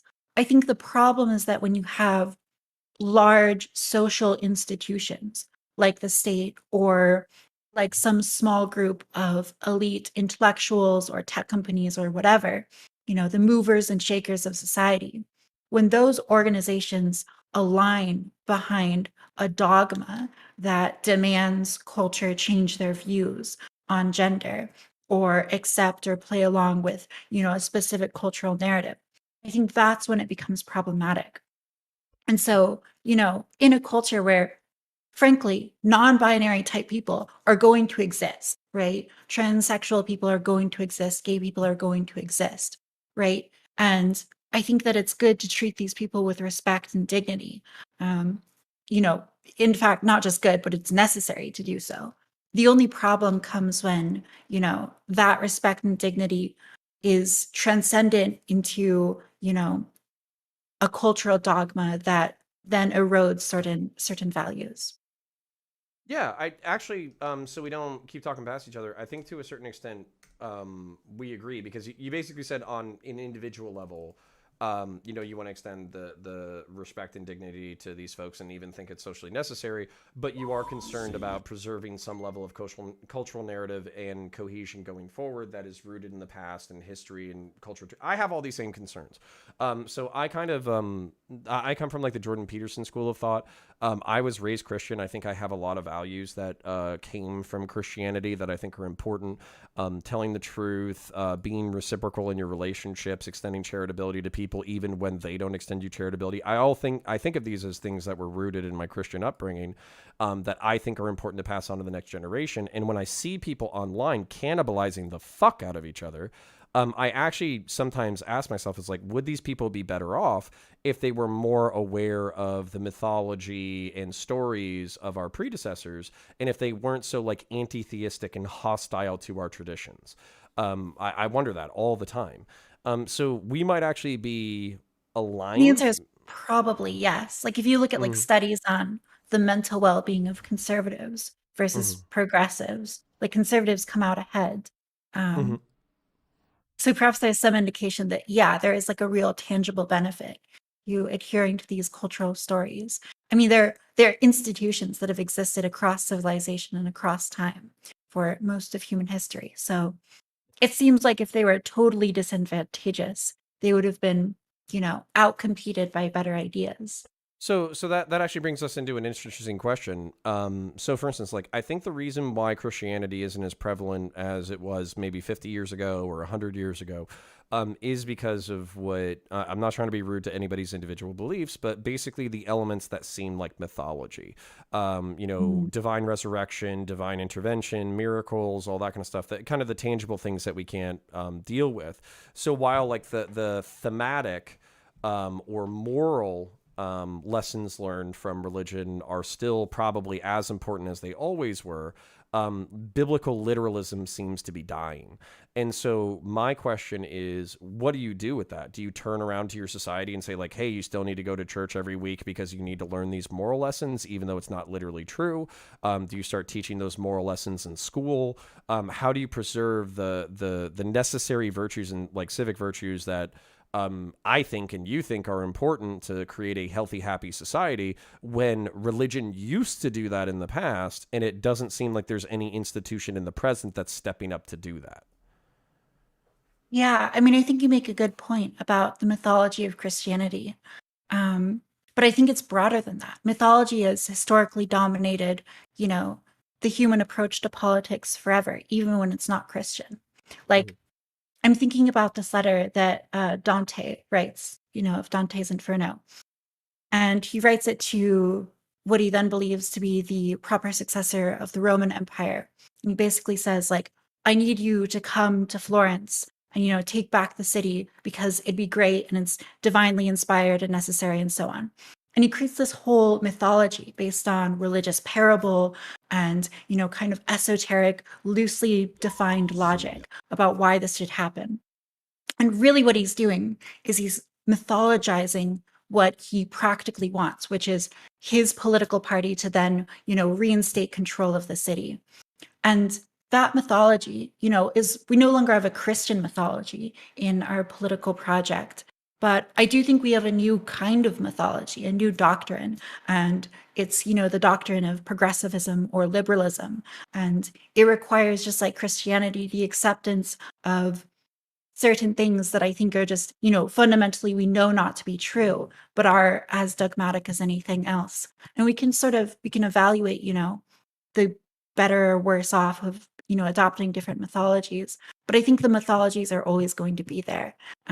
They're just in a different form now. Yeah. So but my problem is, so if I see the institution, let's say that I'm correct in my assertion that I feel like Christian literalism is on its way out. And it does seem like we have this new religion, which is like leftist progressivism that can be quite dogmatic. religion. Yeah. Yeah. It's like all of the energy that people previously were putting in religion they're now putting into politics. That's scary. It's fucking terrifying. But then it doesn't seem like there's any competition. It doesn't, because conservatives are like, oh, this is bad, so let's pass tax cuts. And that's what fucking conservatives have to offer the American Or even public. worse, this is bad, so let's pretend that like vaccines are bad because progressives also support them, right? Let's just adopt like insane anti-scientific views that like disregard the potential of like a fantastic technology as a useful thing, right? Yeah, So I'm not gonna lie. You just threw me with the, progressives are fucking theocratic, fucking douchebags who are instituting a new religion. But also, I am pro-vaccine. You did throw me. You do have esoteric politics. Yeah, I mean, absolutely. And I think that like one of the disasters of conservatism, whatever, the right wing, the Republican Party, is this like reflexive desire to just like oppose anything that the progressives are doing, but they aren't actually like. I think what the right needs is like an intellectual movement that really presents a good alternative to the progressive dogma, right? And the way that you do that is you create an alternative that actually delivers, strong and communicable positive results in people's lives. And I think that has to happen with a cultural and intellectual project before it becomes a political project. It's not enough to take the White House. What you need is a cultural reason to take the White House and to stay in the White House year after year. Yeah. So, and I'm sorry if I'm dominating the conversation, but all of this is really interesting. This is what has been so lacking on the right, is any coherent vision of what the future looks like. It's all just like, liberals, progressives bad. They're going to turn your kids into communists. Let's pass tax cuts. And I'm trying to think of what else, but that's pretty much it. And that's no abortion for you. No abortion for you. So that's pretty frustrating for me individually, because it's like, I care about these things. I care about where our society's going and civic virtue and raising our kids and all that kind of stuff. As I'm listening to you guys talk about that, it doesn't seem like to be just a Republican or conservative issue. It seems like the left has got the exact same problem. Yeah. So it's a us problem. It's an everybody problem. Sorry, finish up what you're saying, please. No, go ahead. Yeah. I kind of talked about this when on the panel that I met April on, but overall and in general, I've said this is that, and I've said this here many times, is the fact that both parties are having an identity crisis. And it's time for that. Like the 6-party system had its time, but we need to move the fuck on from that. And I would largely say we're already in the process of changing.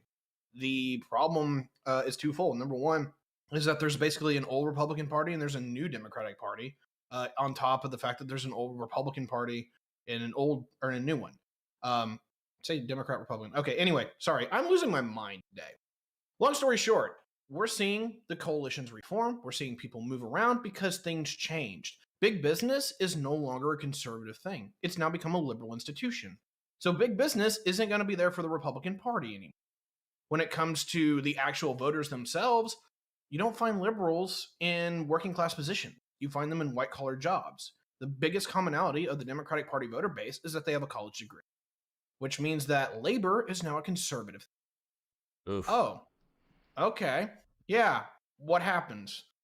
So yeah, these parties have to change, and they have to change now. And the first party that I think actually figures that out and builds the new movement around that is probably going to be the dominant party.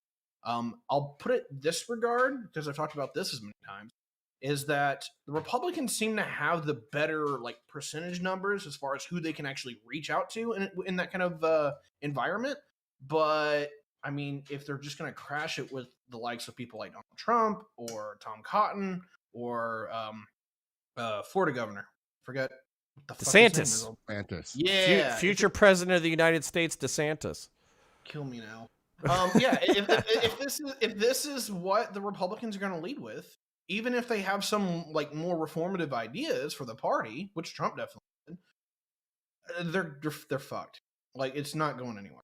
The only problem is it seems like the Democrats are doing the exact same thing, where they just get further and further left, and the public's like, "How about no?"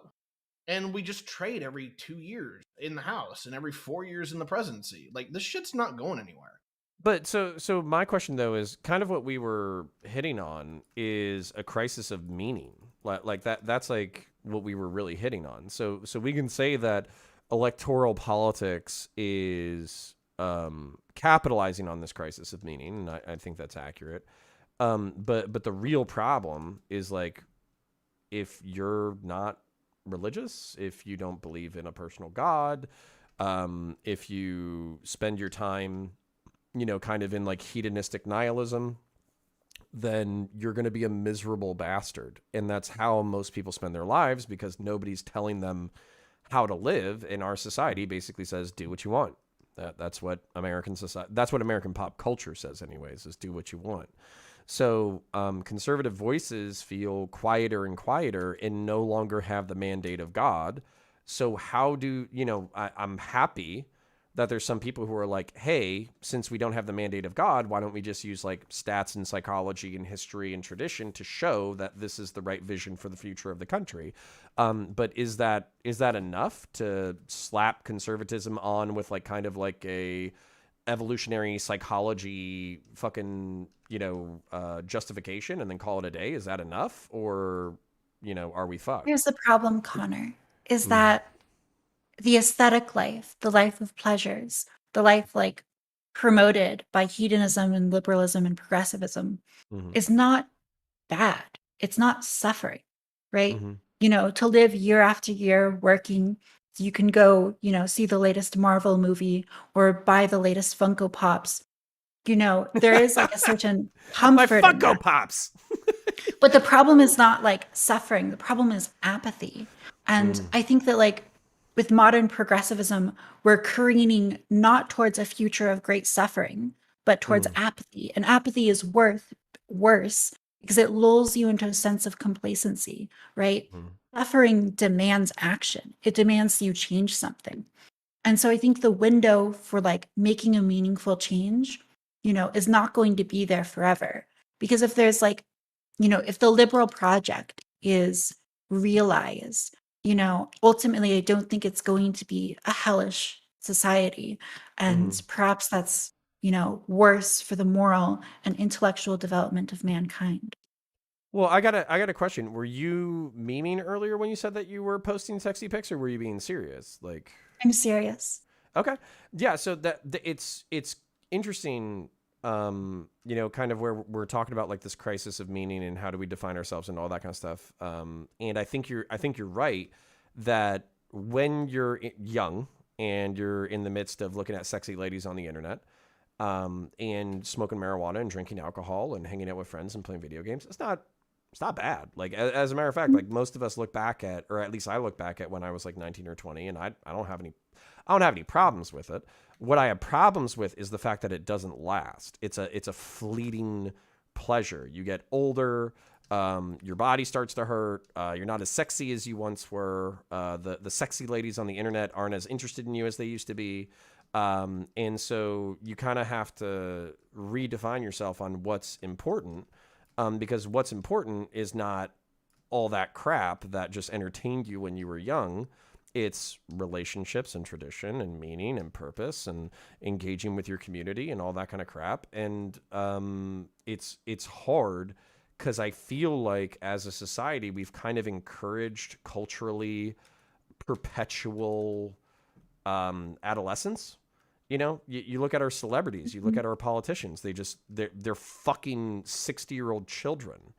And I'm not saying they're having sex with 60-year-old children. I'm saying that they act like children despite being 6-year-olds. So what the fuck do you do with that? But besides some cultural pushback. I don't think that apathy fever breaks until there is a suffering. That's my intuition about that. Like what's gonna snap a change into fruition? But except for some external big problem that causes suffering. That's kind of the question there, right? Well, and then I don't know how the panel feels about like global warming or something like that, but are these would global warming or a climate catastrophe or anything like that, or an international war, would those be the things that would snap us into action and meaning and a combination of like redefining what it is to be conservative and progressive and liberal in these spaces? Because that's my instinct is that, like, if that kind of large scale suffering is on the way, I don't know if it is because I'm not a fucking scientist. But if that large scale suffering is on the way, then is that what we need spiritually, even if it's not what we need physically? Because that's terrifying. Well, it's definitely on the way. Something is on the multiple of those things are are on the way, without a doubt to me. Like there's going to be a war within the next 50 years. There's going to be climate change that's not going to stop. I mean, there's literally lakes in California that used to have water in them. Now they're deserts. Well, no offense, motherfuckers, but that's what you get when you build a fucking city by the fucking desert, you dicks. Like there's that too, right? Yeah, like no offense, but one of our friends of the show, Taze, he fucking lives in Las Vegas. It's like, it's not, it's kind of your fucking fault that you built a city literally in the middle of a goddamn desert. What were you thinking? And same thing for Miami, by the way. Like, everybody's like, Miami's going to be underwater. Well, whose fucking bright idea was it to stick skyscrapers 60 feet away from the fucking ocean? Literally, like, talking about biblical passages. There's literally a biblical passage about not building your home by the water. Like, because it floods, you dumb fucks. Well, if I can try to defend them, not that I think that's a smart idea, I still think that's stupid too. Because you look at Louisiana, you look at Houston, you look at Miami, not Miami, but places that are at zero water, above water. Yeah. And they get flooded, they get hurricaned, they get flooded again, and then they're like, let's rebuild. Yeah, stop rebuilding, motherfucker. Move. Like, what are you doing? But to their defense, for the most part, in the last 100 or even a couple hundred years, some of those areas were pretty stable, and the upturn in weather is pretty much a recent phenomenon. Recent in the way that we think of recent as humans, right? Yeah, but then that's my question is, like, are we too stupid to adapt? That's my question, because so for instance, like, the Netherlands have what do they have? They have like the dike system. You know what I'm saying? They can build like 10-foot. No, I'm serious. Like 10-foot seawalls like around their cities, and then they have like pumps. No, that's fine. They have the lesbian system, where they basically stack lesbians 10 feet tall by the ocean, and they just kind of like spit the water back out towards the ocean. So like they have that, and it works. But do you think Ron DeSantis is going to be like, yo, global warming's on the way, it's going to fuck up Miami in 50 years, we need to do like a multi-billion-dollar infrastructure project to protect the city going forward? You think he's going to say that shit? No way. Ironically, this is where authoritative governments excel, I think, the most, is when they're looking, planning for the future, and is something that it seems authoritarians can do because they don't have to listen to fucking people. But then they also fuck up other things. So there's that. Yeah, authoritarian governments are efficient. Look at Singapore. It's just kind of a basic thing. Yeah, they're efficient because the keys to power to maintain that kind of structure is significantly lesser. A democracy is actually successful in the fact that it spreads its keys to power, and that it allows more people to develop, it allows more people to prosper and thrive, because you just need more people in the coalition to win. So how do we make an authoritarian democracy? That's the way. Like, you can. The problem is those don't last very long. No, but he's saying like authoritarian liberalism. No, sorry, there's some data to suggest that, like, the actual policy implementations in the United States have almost no correlation with the actual will of the people. I think that democracy is something that I don't really believe in. And I don't necessarily mean that as like, I don't believe it's a good goal or, a good ideal, but it doesn't actually exist, in the sense that in any system where decisions have to be made, you cannot make large-scale decisions by pure democracy. In fact, most people don't want to. Most people will delegate power to a small group of people. And so in any political system, it's inevitably going to be controlled by those small group of people who are willing and active and most, capable of controlling it.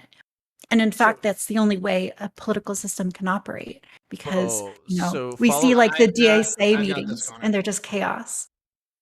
So I agree and I don't agree with you at the same time. So Yeah. I'm not the person that's like, hey, let's do the whole democracy thing for democracy's sake, because I'm just going to say it. I think the average voter is kind of stupid. But I'll put it this way. If I'm going to be charitable, the average voter is not stupid. They're ignorant because they have full-time jobs and families and all these other things that they have to do. They don't have what it basically is necessary to run a state, and that is their full-time job needs to be facilitating the running of the state. So Absolutely. what do you do? Well, I believe in a democratic republic. You take the democratic institution to give people the power of the check to say, hey, I don't like you, you're fucking me over. But outside of that, you need elected representatives to actually do the fucking work. Mm-hmm. And so, at least in my particular regard, is that I want to have and push that kind of structure, and I want to maintain that. We can talk about some of the ways that people are voted in, like should we keep the electoral college or not? Like that's obviously things we can get into.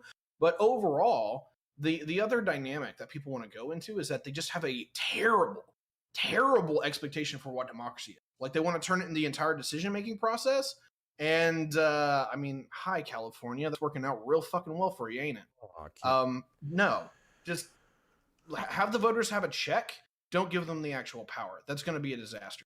But Taftaj, I have a question. Like, what is your ideal system? Because typically, I've heard those same arguments preempt, like basically people being like, oh, like let's just go to authoritarianism and we'll just appoint the strongest people to do the thing. And that's like where for me the problem with authoritarianism is oftentimes like it's the inability like Ty was just saying to check the authoritarians, because the only thing that'll stop them is revolution, and it takes a lot for people to be willing to kill and die in order to depose their small minority leaders or whatever. So that's my question is like, let's say that you were a dictator for a day, but you yourself did not get to rule. You had to set up whatever the system was going to be going forward. What is that system? And I think it starts with an acknowledgement of the fact that, as much as we might dislike it, the reality is that all systems end up being controlled by oligarchy. You have a small group of invested elites because of Pareto distribution of wealth and power and influence, end up having a ton of outsized influence on the actual political decisions. And when you look at like data considering, policy implementation versus, again, the will of the people versus will of, select elites, you see that it aligns much more with the elites and, perhaps might not align whatsoever with the actual will of the people. And that's in the United States. So I think once you acknowledge this, the question is not whether or not we have a democracy or can set one up. It's about making sure there is a system of formalization, of transparency and order, wherein it's very clear which elites are influencing the politics, which elites are not, and by what, set of systems or what set of values those elites are influencing politics. So I think that like in any culture, the decisions of the elites on the body politic are, they're good or bad depending on the virtue and ethics of those elites. So, my primary political project. I think everybody's a piece of shit, though. I think that the goal would be to develop like an aristocratic ethic, among the ruling class. We got another Harrison here. Yeah, do you think anybody in history has lived up to the aristocratic ethic? Because if I go through history and I look at, people who have lived up to the aristocratic ethic, it's like Marcus Aurelius, maybe. Yeah. It's like 1%. Like Frederick the Great, Marcus Aurelius, maybe Catherine the Great. There's a few of them that you could like put up for nominations. Okay, I'll say this: there's like implementations of systems that you can do, because you're getting to a fundamental like truth, which is that if you invest a ton of power in some group of people, right, and if that power is not checked, they may just like extort and involve coercion and violence on everyone else. It's not. It's not just you need that, like power to check them. It's also incompetence. Like that's the other thing too. Like half the time it's malevolence. Half the time a competent person hands off like a system that's like humming and drumming, doing the best it's ever done, and then they hand it off to an incompetent because of nepotism, and they're blind to that incompetence because of human nature, and then the system falls apart because it no longer has a competent head. And that's like I'm thinking of Marcus Aurelius Incommodus like when I'm saying this. And so that's where Winston Churchill has this quote where it's like, democracy is the best system except for democracy is the worst system. Except for all the other ones. Like that's how I feel, where it's like democracy is fucking awful, but at least I can count on it to check the power of the involved parties, because everybody's squabbling over power all the time. It's perpetual fight over the keys to the city and who gets to control the society. So there's, on one hand, there's a lot of wasted energy where everybody's fighting over the keys to the city instead of fighting over what the city should be doing. Like that's a lot of wasted energy. But on the other hand, there's not really anybody individually who can fuck up the entire thing. And no. I got to push back on this, Connor. Like, okay. The entire thing for me is, excuse me. Can I just talk today? Okay. The entire point for me here is that overall, I don't think it's wasted energy at all, because having the conversation about the direction of what the city should do or who should have the power, I think actually may be even more important than actually doing anything. Because if there is no vision and there is no like agreement on what should be done, somebody is going to get the living dog shit railroaded out of them. Well, and that's why for me, democracy is the worst system except for all the other systems. Yeah, I know. So, I mean, one thing that's really fantastic about the United States is we have certain freedoms, like freedom of speech, freedom of press, freedom of, assembly.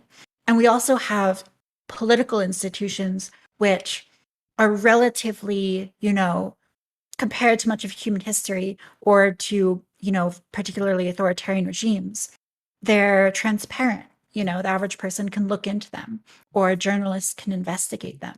And so having that countervailing force where the populace is always watching and always able to make themselves heard, and where infringements on those sort of fundamental liberties provoke serious backlash. That's one of the ways you keep in check authoritarianism, which, becomes despotism. And we see that in like Singapore, where people are able to make their voices heard. And when there's like a problem, people want to have fewer scooters on the sidewalk. This is an actual, thing that happened. A petition was made and it was brought to local officials. And, the people who use the scooters, a lot of the food delivery people, they also came to the officials. They both pled their case. And at the end of the day, a policy was implemented where people currently using scooters were given $1,000, credits to trade in for bicycles or other forms of transportation. And that's in an authoritarian system, right? But here's the sorry, go. Here's the problem I'm seeing with this, or maybe not a problem, maybe a question. What is the value in allowing people to make their own decisions, even if they're wrong? I think there's a lot of value. Yeah, okay. It's mostly because whenever we've taken away the ability for people to make their own decisions, people have used the pretext of the common good in order to serve their own selfish ends. So it's not whether or not human beings actually do make good choices for themselves. It's whether or not the people who claim to be able to make better choices are actually capable of doing so without being corrupted by their own authority and power, and then using their own authority and power to do whatever the fuck they want. And also, like, power is intoxicating. Like you kind of have to understand that as far as human nature, where, like, even if you were appointed individually as, like, we're going to listen to whatever the fuck Osiris says, he's going to make decisions on everything, he's the most base dude who ever fucking lived, this, that, the other. You know what you're going to end up deciding? You're going to be like, I am the most base dude who's ever lived ever. And as such, there should be a base dude brothel where everybody sends their 15-year-old daughters. You know what I'm saying? Like that. That's what I'm saying. Like, that's what people do in history, is they use their power to justify their own better treatment than everybody else. And that's to what the people do detriment of in other the people. US right Yeah. now, like within our Senate, right? And so this Nancy is what I mean Pelosi when drives me fucking crazy. Yeah, absolutely. absolutely. Wait, but Any of these senators are powerful so people. my idea is that, like, there's nothing wrong with the way we have propped up our democracy, our republic, and with federalism sprinkled in there. I don't think there's anything wrong with it. What I think is wrong, I think there's some things that can be fixed, right? Like, there should probably be term limits on certain positions. No. 20 years. Shut up, Tibers.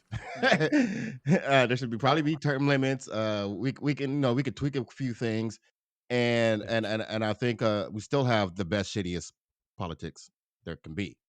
Yeah, so what would be the modification? Do you just want the Sing system? You have to explain that one to me. No, I was talking to Taftaj. You've mentioned Singapore twice. Do you just think that they have the best combination of like actual civic interest and authoritarianism while still respecting the populace? Like, do you think that they have the best system? So there's like no problem with democracy, right?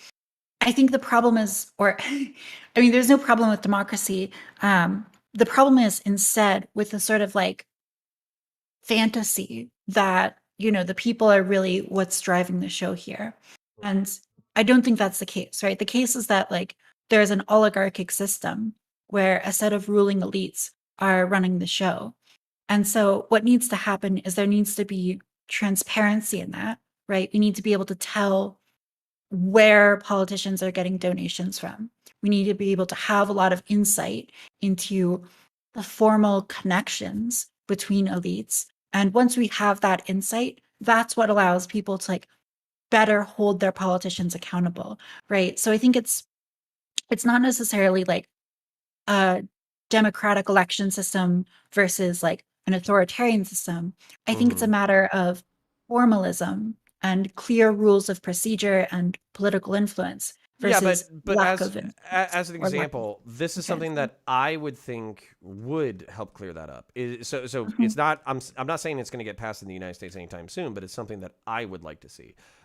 Basically, the immediate family and senators and congresspeople, all of their finances are, basically audited.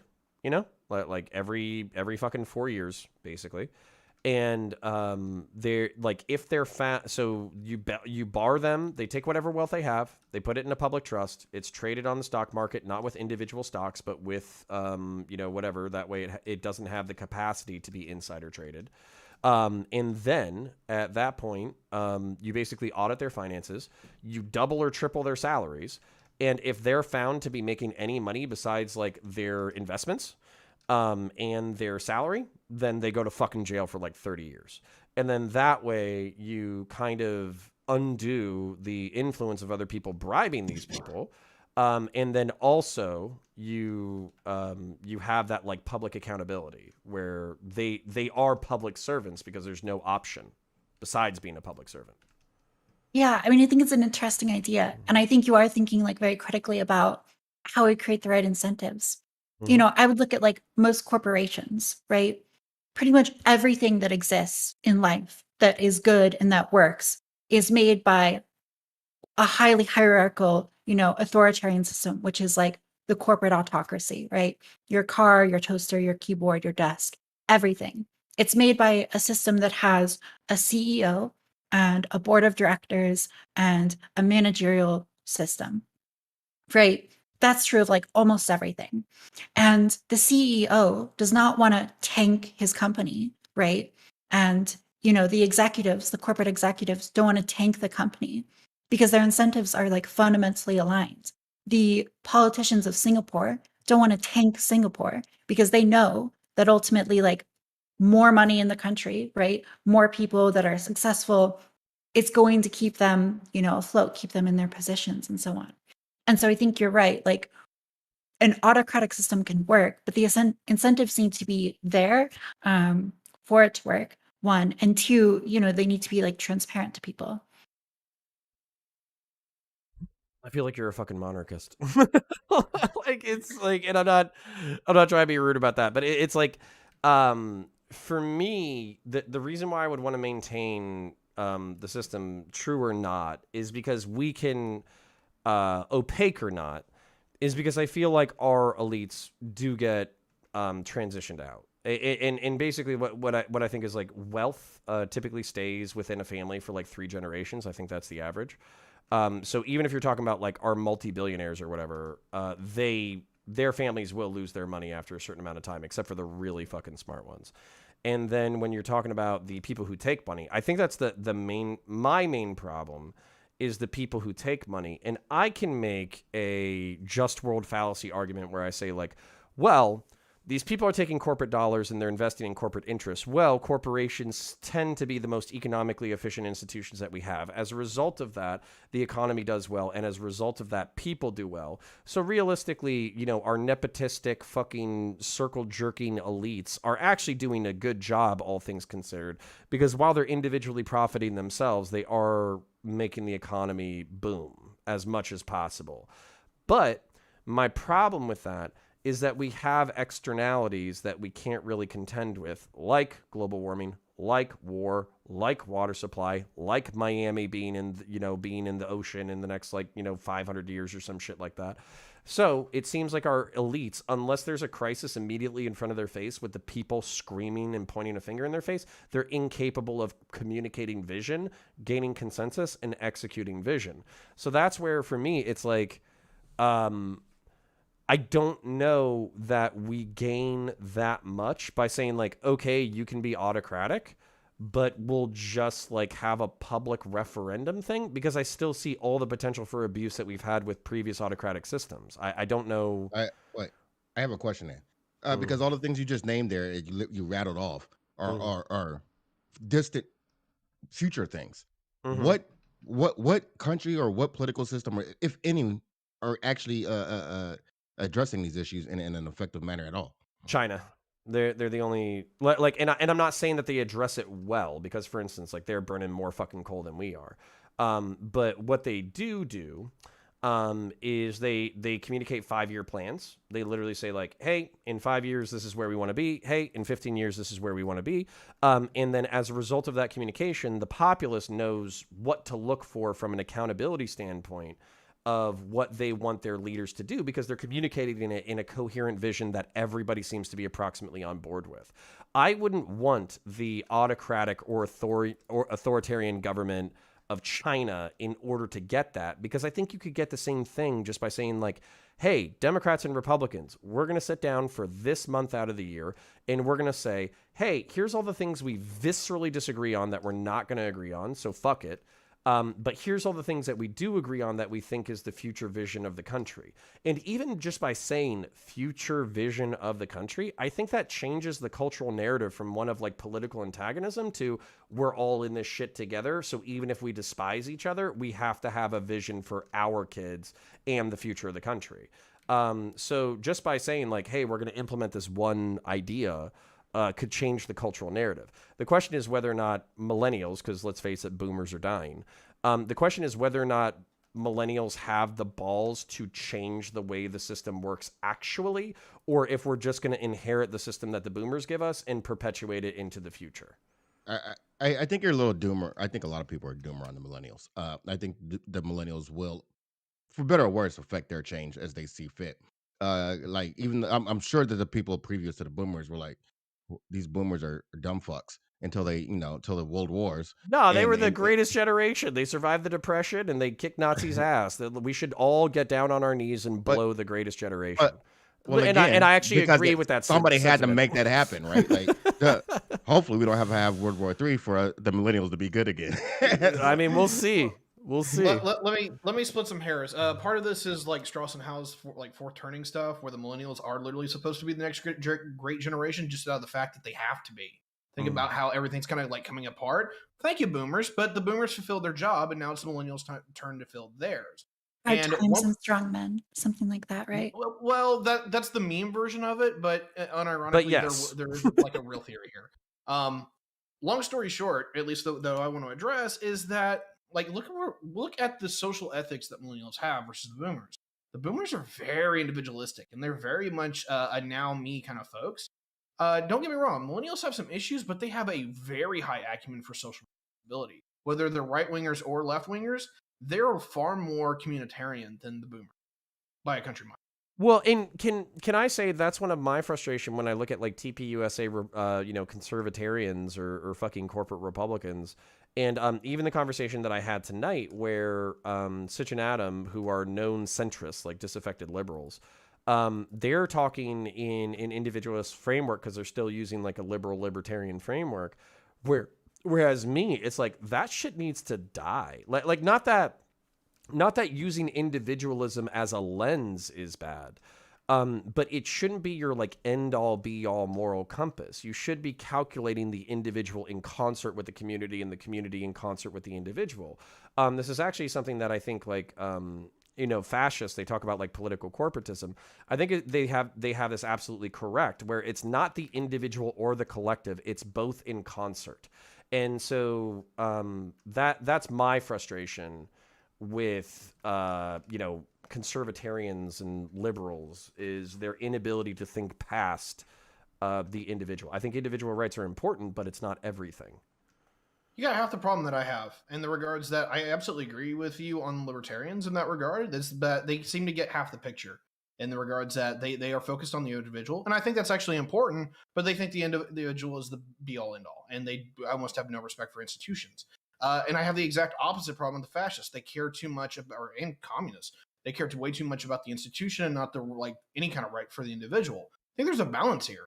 I kind of look at metaphorically as people as like puzzle pieces. You have to figure out what shape your puzzle piece is and figure out where you fit into the community. And that is only explored through personal growth and responsibility. But you have to realize that you're still part of the greater picture. That is, you're part of the puzzle.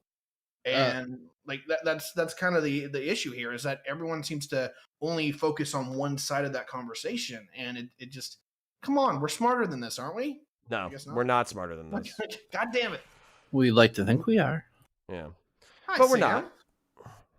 Well, and can I express that as the frustration? I think like so for me, part of the frustration is like, okay, I feel like I figured it out. I have the most base take in the world, which is communitarianism is fucking based, right?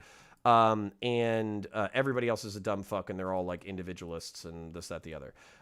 My frustration though is it seems to be like the political parties and our verbiage and culture is set up in the collectivist communitarian mindset. We can't even have the conversation about communitarian balance because everybody's either a collectivist or an individualist, and so well, it feels like a great communicative failure.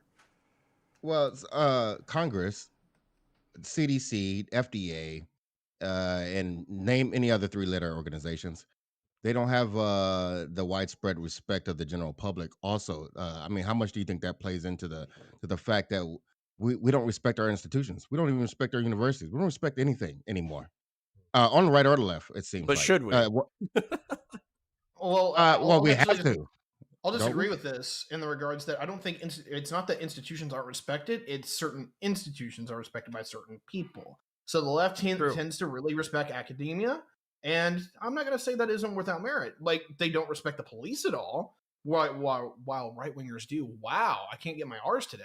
Like, the problem is that there is a breakdown in which institutions are supported by everybody, because it's openly become political in which institutions we want to propagate and further. But is that not part of the temperamental political puzzle piece that you were just talking about, though? Where, like, people who are temperamentally conservative would be more supportive of like police and the military, and people who are temperamentally liberal would be more supportive of education and health. Okay, no. Let me finish this. Yes, you're correct. That's fine. The problem that we have here is that the opposition no longer respects the institutions that oppose them. Like even right wingers used to be incredibly like fond of intellectuals and academia, right? People used to watch Carl Sagan all the time, right? The Albert Einsteins of the day. What has changed is that institutions have become so political that like as an example, right wingers are just scared of academia because they view it as basically a left wing indoctrination center. Then it's kind of true. But on the other side of that, hold on, just on the other side of that is that still has a purpose. You still need academics. And the problem is that if it opposes your political coalition anymore, there's no support in maintaining the other side's stuff. And I literally would not be surprised if you have right wingers openly do anything and everything they can to destroy the college system over the next 20 years. Defund colleges, right? I think a different way to put that is that well, that's one way to stop school shootings is just ban the Shut school. the fuck up. Thanks, you. As opposed to before, where people were more pro something. Now people are more anti the other thing. Yeah, and that's the real problem there. Well, but the interesting thing that you guys kind of brought up was that like we have politicized these institutions to the point that it's almost a foregone conclusion that the military and law enforcement will be disproportionately conservative institutions, and education will be disproportionately liberal and progressive institutions. My question is, in order to restore balance and health, do we kind of need to mandate that like liberals and progressives are part of the police and conservatives are part of academia? Because that's part of my frustration is like I look at intersectionality. And a lot of people are really uncomfortable with it. And I think you could flip it right on its head and say, there's not enough men in education. There's not enough men. You mean like a quota type thing? Yeah, Connor? sure, whatever. Yeah, like a racial gender quota. No. I'm not even memeing, but like I was trying to understand what he was getting at. Like it was affirmative action for like Connor. And gays. Like we do the math of how many gays we have, and we have political exactly affirmative action. Oh my god, no, absolutely not. Mandate nothing. Fuck that shit. But I think a better way. But to that point, we can go that direction and say we indoctrinate kids to go that direction. If the country thinks and decides that it needs more men in academics or just in teaching K through 12, start fostering that to make it a thing. If we need more women in this thing, start fostering it at K through 12. Like it doesn't have to be a mandate. Conservatives are asleep at the fucking wheel, dude. Everyone's asleep at the wheel. Sure. No, I'm sorry, but I want to get back to where this is. And I had one particular note. The military is really weird and actually shows like the political like polarization in the country. The enlisted are conservative, but the officer corps are actually liberal. That or makes if not a little bit on progressive. To me, actually, yeah. Yeah, like so the military is actually really weird because the officers tend to lean one direction while the enlisted leans to another. So like what do you do with more that? Guns? Yeah, well, like I don't care for that argument. Anyway, long story short here, like there's a level where there's just open political pragmatism in the regards that the rights, if they have any kind of sense, are openly going to start pushing for like civil service. I think they like on a level they kind of want to or have to, because that one of the biggest institutions that actually makes you a more conservative person is the military. Second being family, right?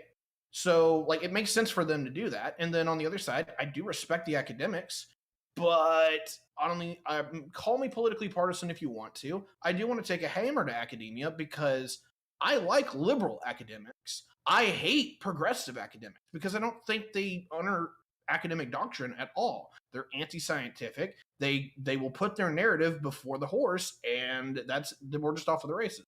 So, you look at some of the papers published by like feminists or like critical race scholars. They will like literally say that their objective is to just like spread their ideology, right?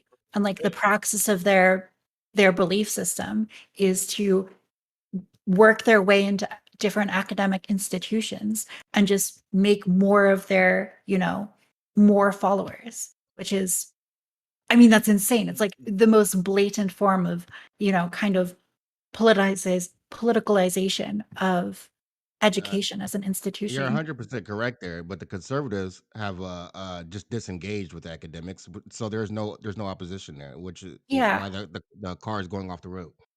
And I mean, if you want to know, like, why is education so far to the left, so progressive on anything. And it's because, like, if you have a paper that is you're putting out for peer review and, you know, most of your peers are progressive and it's a progressive paper, it's more likely to get published and reviewed positively than if you are a conservative putting out conservative opinions, right? And so just there's this natural snowballing effect where the most progressive positions are amplified over time.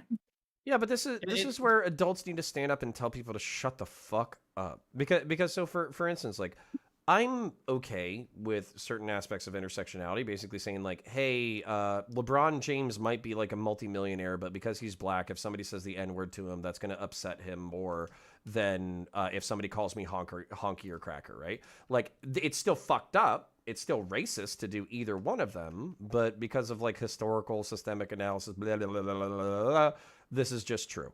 I'm okay with that. The part that I'm not okay with is, as a result of this, we need to abolish fucking like hierarchy and fucking, you know, this, that, the, like all the descriptions can almost be shoehorned into reality, whereas the prescriptions are fucking dog shit. And that's my main problem, is it seems to be that like nobody will stand up and tell these people, wait, you're right on ABC, you're wrong on XYZ, and you need to shut the fuck up about this part of it. Wait, I got a question. So in academia, throughout history, like long history, is it even in the responsibility for academics to make prescriptions? Aren't they just supposed to put forth the ideas and the information and give that to the people who do the work? Depends I on think what that's field. the thing about like critical studies, is that they're explicitly like activist, you know, activist studies. And a big part of their teaching is the idea that like you should propagate and have a political leaning. And like, I think the problem is that like there's no actual issue with teaching critical race theory in schools or academia or whatever. The problem is that critical race theory is only taught by people who believe in critical race theory.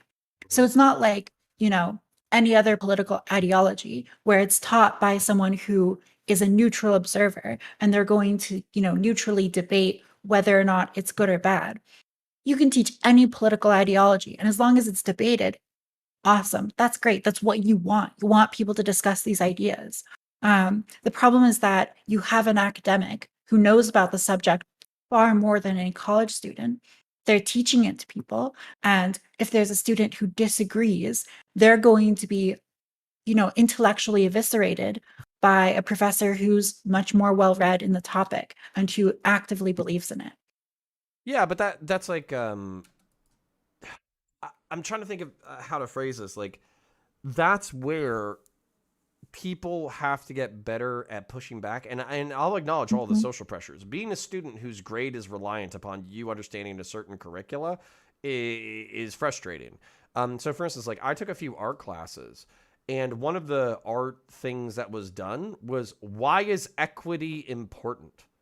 And it was like an anonymous submission. And I was like, where the fuck did this come from? I'm in Central Florida. I'm in Orlando. This is hardly like, I don't know, commie fucking California. And so they posted that shit, and I literally wrote in this shit like, it isn't, like equality of opportunity is. And so that's my kind of thing where it's like, you know, it was like one class that I took, and it wasn't that big of a part of my grade. And even if she came after me, I wouldn't have given a fuck if I got a fucking C or a D. But that's where like, you got to give a little bit of pushback and invite that challenge, and also be okay with like the blood sports. If there's one thing, like I constantly get called a liberal because oftentimes I'm defending liberal institutions from like a rhetorical perspective. But at the same time, I'm not a fucking liberal because liberals don't have a fucking spine. They literally don't have vertebrae. They don't fucking defend anything that they believe in. They just go, yeah, sure, I guess that's cool. And then they fucking don't rhetorically defend the institutions that have given them the power that they currently have. And as a matter of fact, I don't even know if they rhetorically know how to. That's what's scary, is they don't even know how to defend themselves. Sounds like religious dogma to me. For what? Liberalism or the other shit? Yes. Yes, progressivism definitely Yeah, gets into that category. Yeah, Well, yeah. I am a fucking zealot of the liberal tradition. Like, No. I'm saying that the progressives do, because you're saying that they don't defend themselves with any like actual substance, and it's all spiritual. That's because we said so. I don't think all of it's spiritual, but there's like 80% of it is far more dogma than it is actual I'm sorry, I'll put it this way. In my experience, and this may be, straw manning, I find that a lot of the academia that are, generally progressive fall into the category of they put their morality first before they put any kind of like empiricism forward.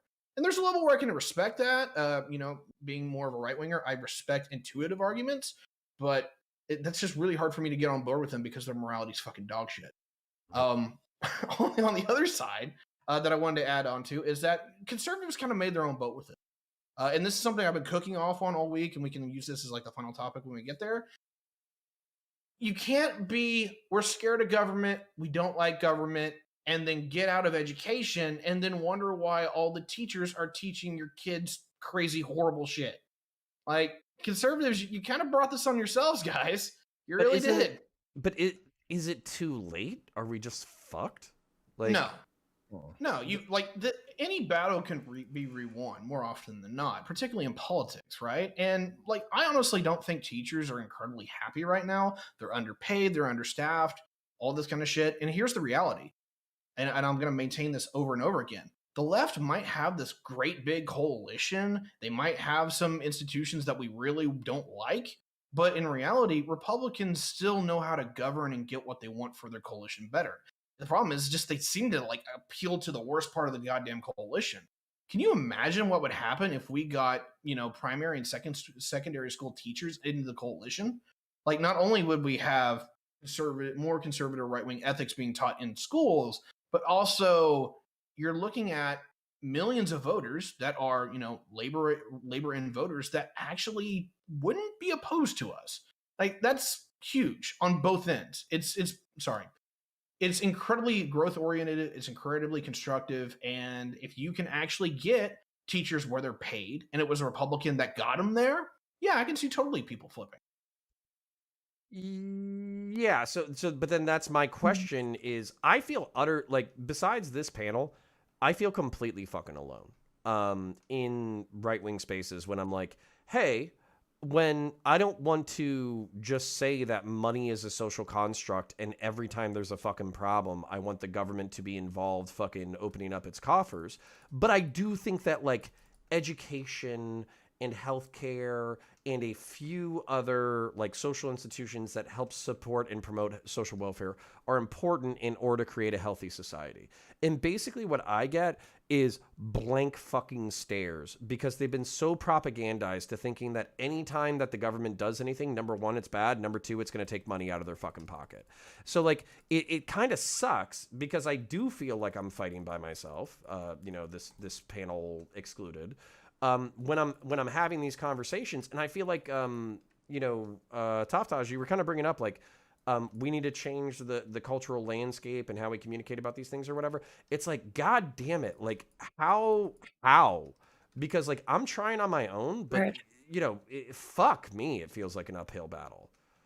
I mean, I think like, especially in regards to healthcare, like a multi-payer system where the government takes a more active role is demonstrated, really reliably to be a very strong policy that delivers good results for people. And not everyone in society, but it's just a matter of scale and efficiency. And, you see that in all sorts of government policy. Government policy can be definitely a good thing. I think the problem is that like the right wing and the conservative tradition is very much like fractured along these lines where there's just like a large contingency of people who are going to be libertarian and, highly against anything the government does. And there's another contingency of people. Should we lose the libertarians? I actually think they're going to be Democrats here soon. Yeah, we can throw them away. They're useless anyway. I think, well, there's also another contingency that is just like, anti whatever progressives do. And it doesn't matter, what it is. Because they're useful idiots. That's fine. Hey, I gotta step away for a second. Osiris, you're in charge. Cool. Or so he thought. But I'm serious. Like, you know, the basically like the libertarians are going to be fucking libertarian, which means that they're basically going to be useless. They're going to fucking argue for fucking hyper fiscal conservatism. They're never going to want to do anything. The role of their participation in politics is to eliminate politics as it exists. If politics is the wielding of power, they're not interested in it, so they just want to cut away at it. So stop trying to appeal to them. They'll either vote left or they'll vote right.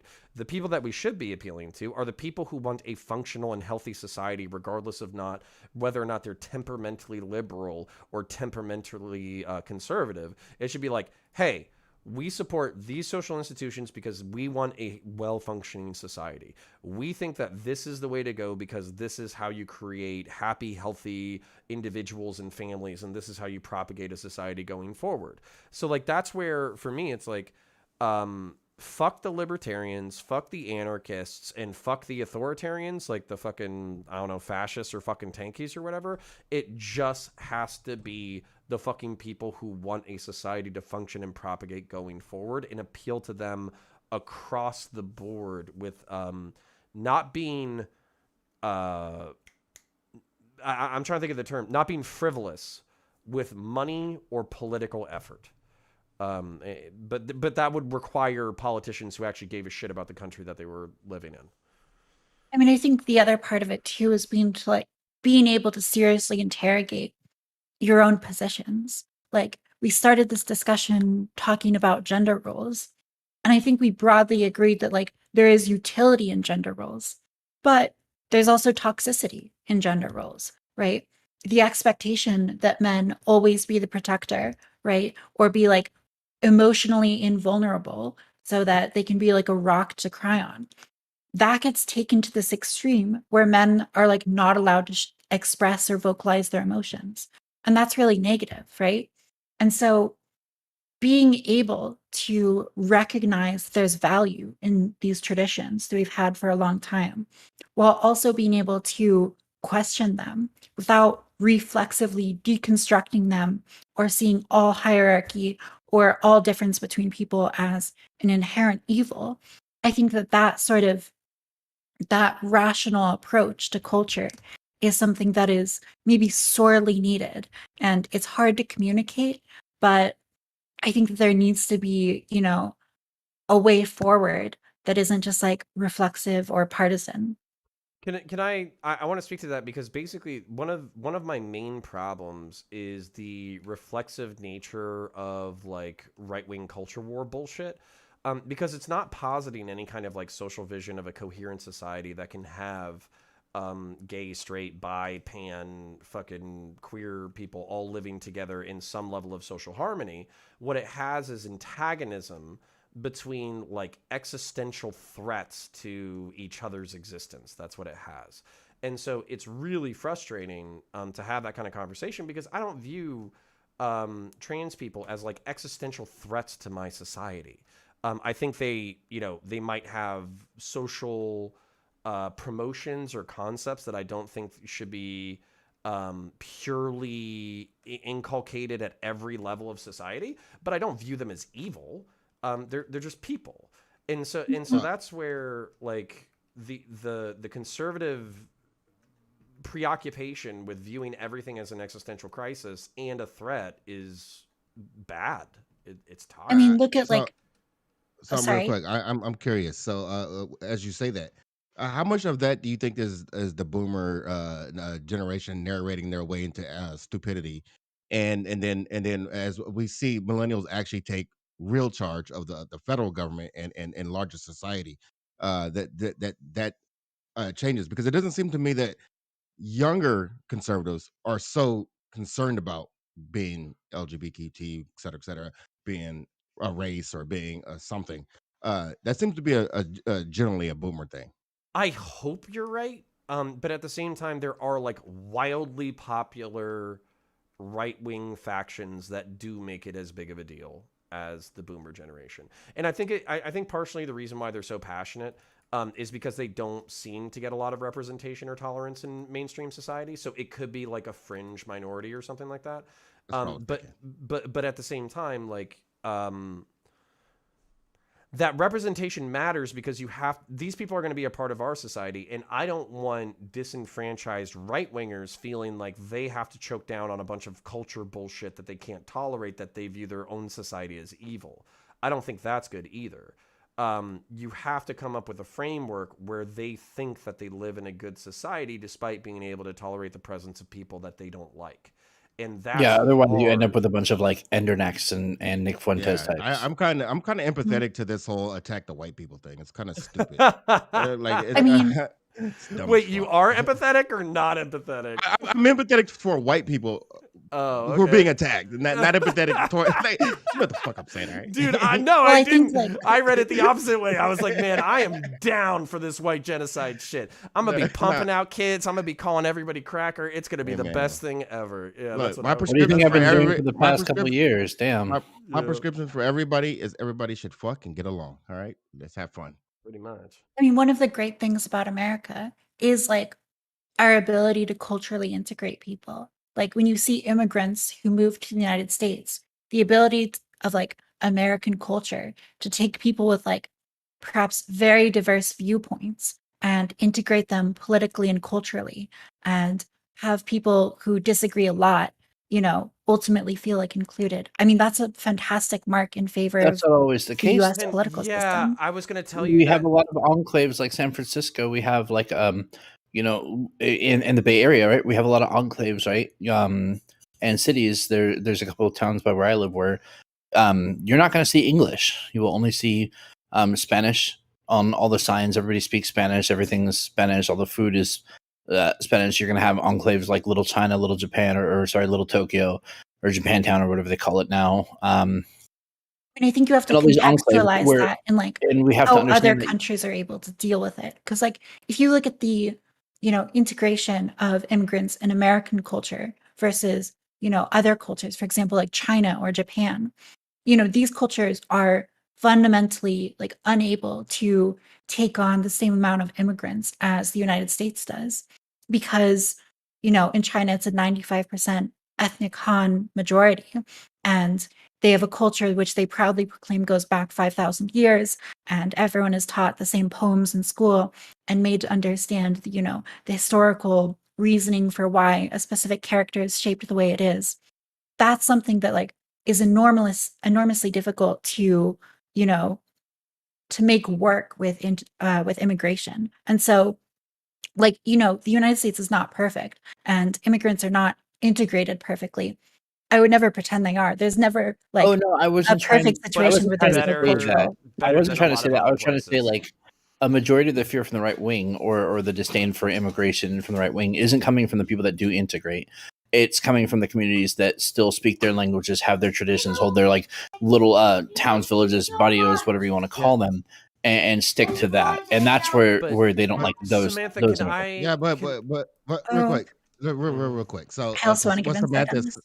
Yeah, so with what Samantha's saying, that's 100% correct. We got a Little China, we got a bunch of places all over the South, the Southwest, and the West that speak Spanish, et cetera, all that goes on. But all the information and data says that within second and third generation, their kids are all American, quote unquote American.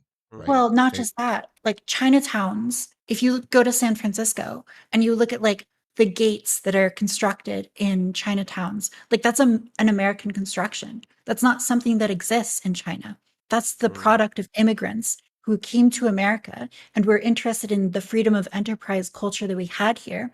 And they wanted to create an experience that, would solidify them culturally in the city and create drive for, white people to come to their businesses.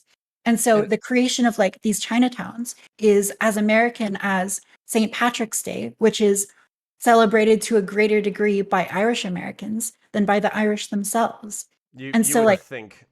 America is not like white culture. We don't have an official language, right? And so to be American is to be an immigrant and to embrace your culture and to Americanize that culture in a way that other people are able to interact with and connect with. So when I see like Chinatowns, I think that's American culture.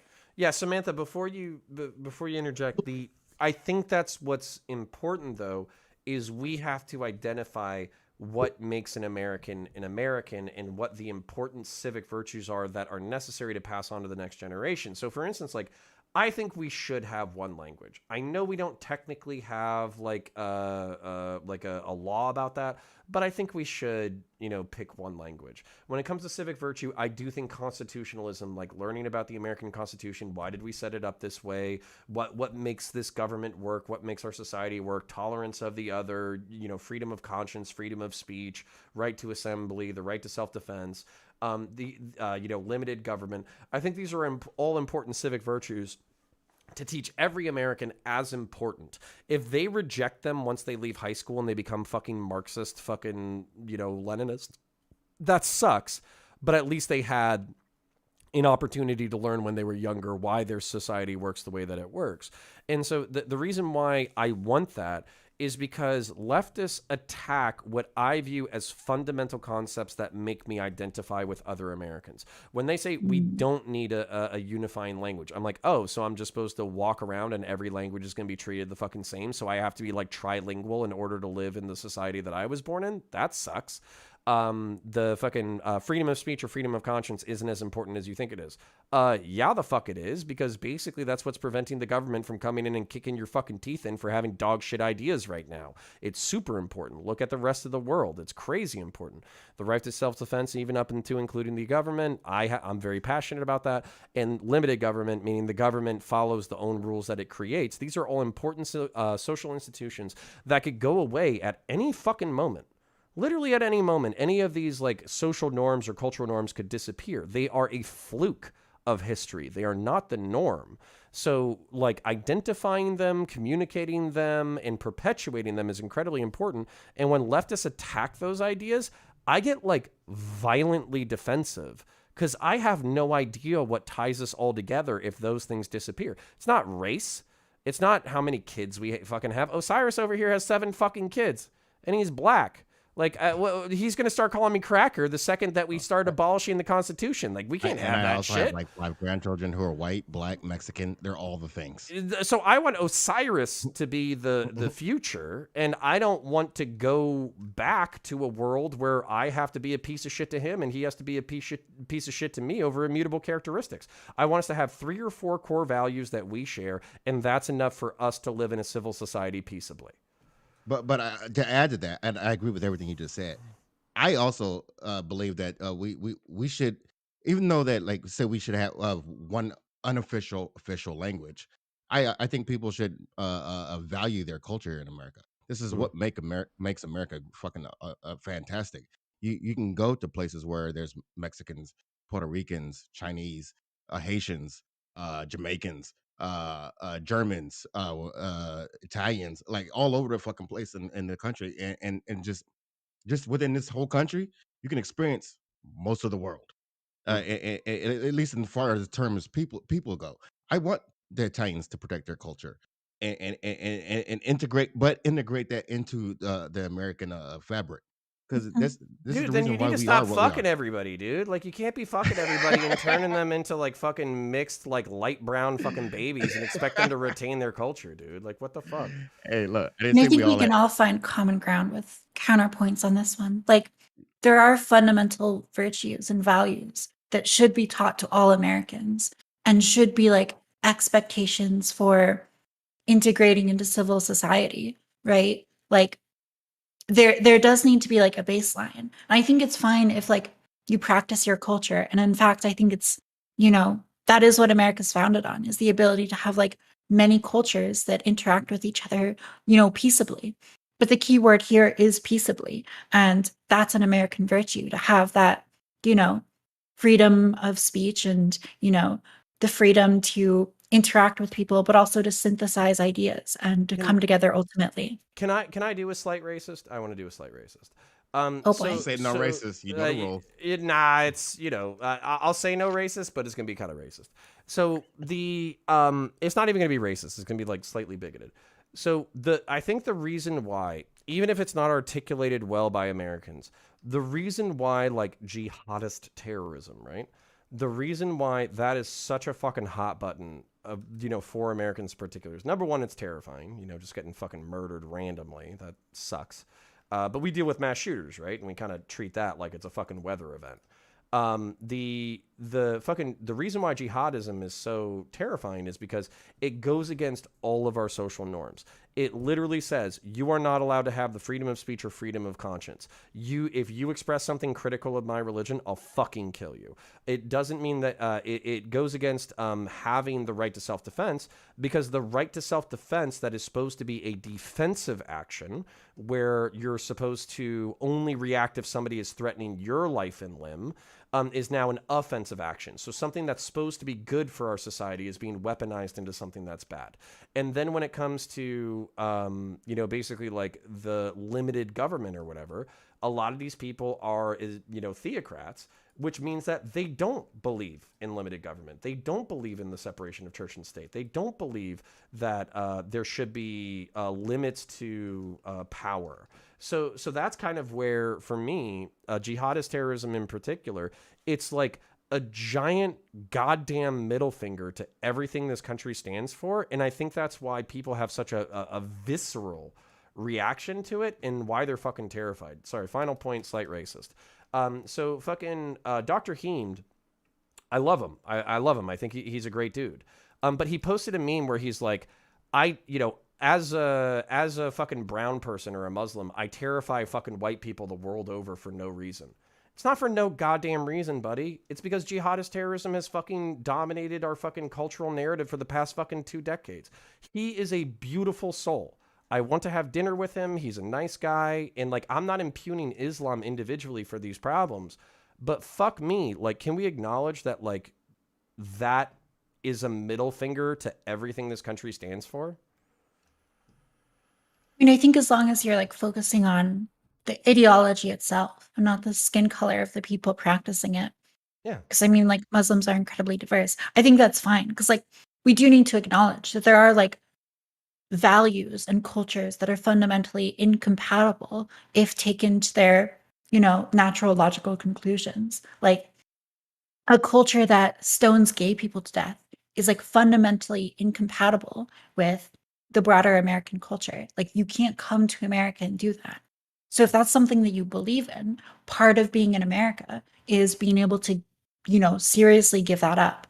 Yeah, but to the point of the Muslim people in America, the government of America has not been fair or practiced their American values when in that, trying to defend themselves against jihadists and the such. Yeah, they've like violated the Fourth Amendment and shit. Yeah. Yeah, So and go ahead. Oh no, I was just gonna say like my goal, if I get like super rich, is to like convert and have like 6 wives. So like I'm a total fucking hypocrite. But the point being that like just do it now. Nah, you can't afford it. Yeah, I do it. Where are you at? One, the wife is not down with that. 2, I can't afford that shit. So sorry, like it's not happening. If I had 6 wives, I'd have 100 kids. Dude, but I guarantee you, if I become a billionaire, my wife will not give a fuck. She'll be like, "Yeah, get the fuck out of here. What are you doing? I don't want to fucking deal with your ass. Find somebody else who will tolerate you." So yeah. So like, I mean, I'm memeing. I'll tolerate you.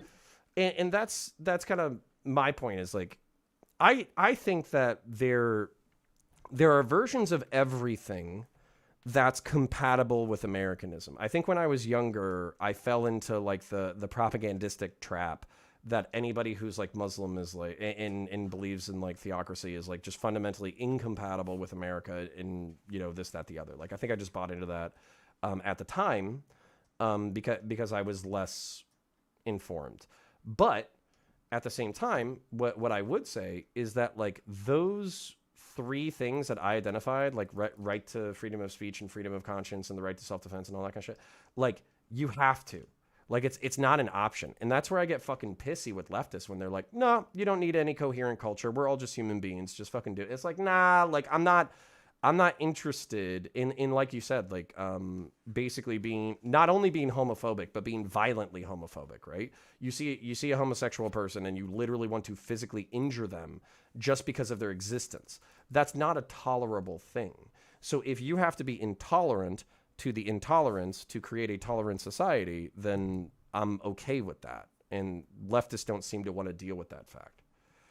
Absolutely. And I think like a big problem with the current leftist narrative is the idea that like all cultures are equal on like moral and intellectual footing. But like, I mean, fundamentally, if your culture, if part of that is believing something, you know, that ancestors like literally are like the dolls that you make of them, and you know, you need to bind up your cultural traditions with that, and you're not allowed to pursue science or technology, right? I mean, that's like a fundamentally like not effective way of running your culture. Or if your culture is about like stoning gay people, right? That's like fundamentally incompatible with, I think, what is morally virtuous or what is good. And so I think we do have to acknowledge like the limits where not all cultures are going to be equal. And Well, we can take a level of like humility when we go to cultures and try to understand them. And that's important, absolutely. But just saying that like, you know, because it's a different culture, it must be equal, I think is absurd.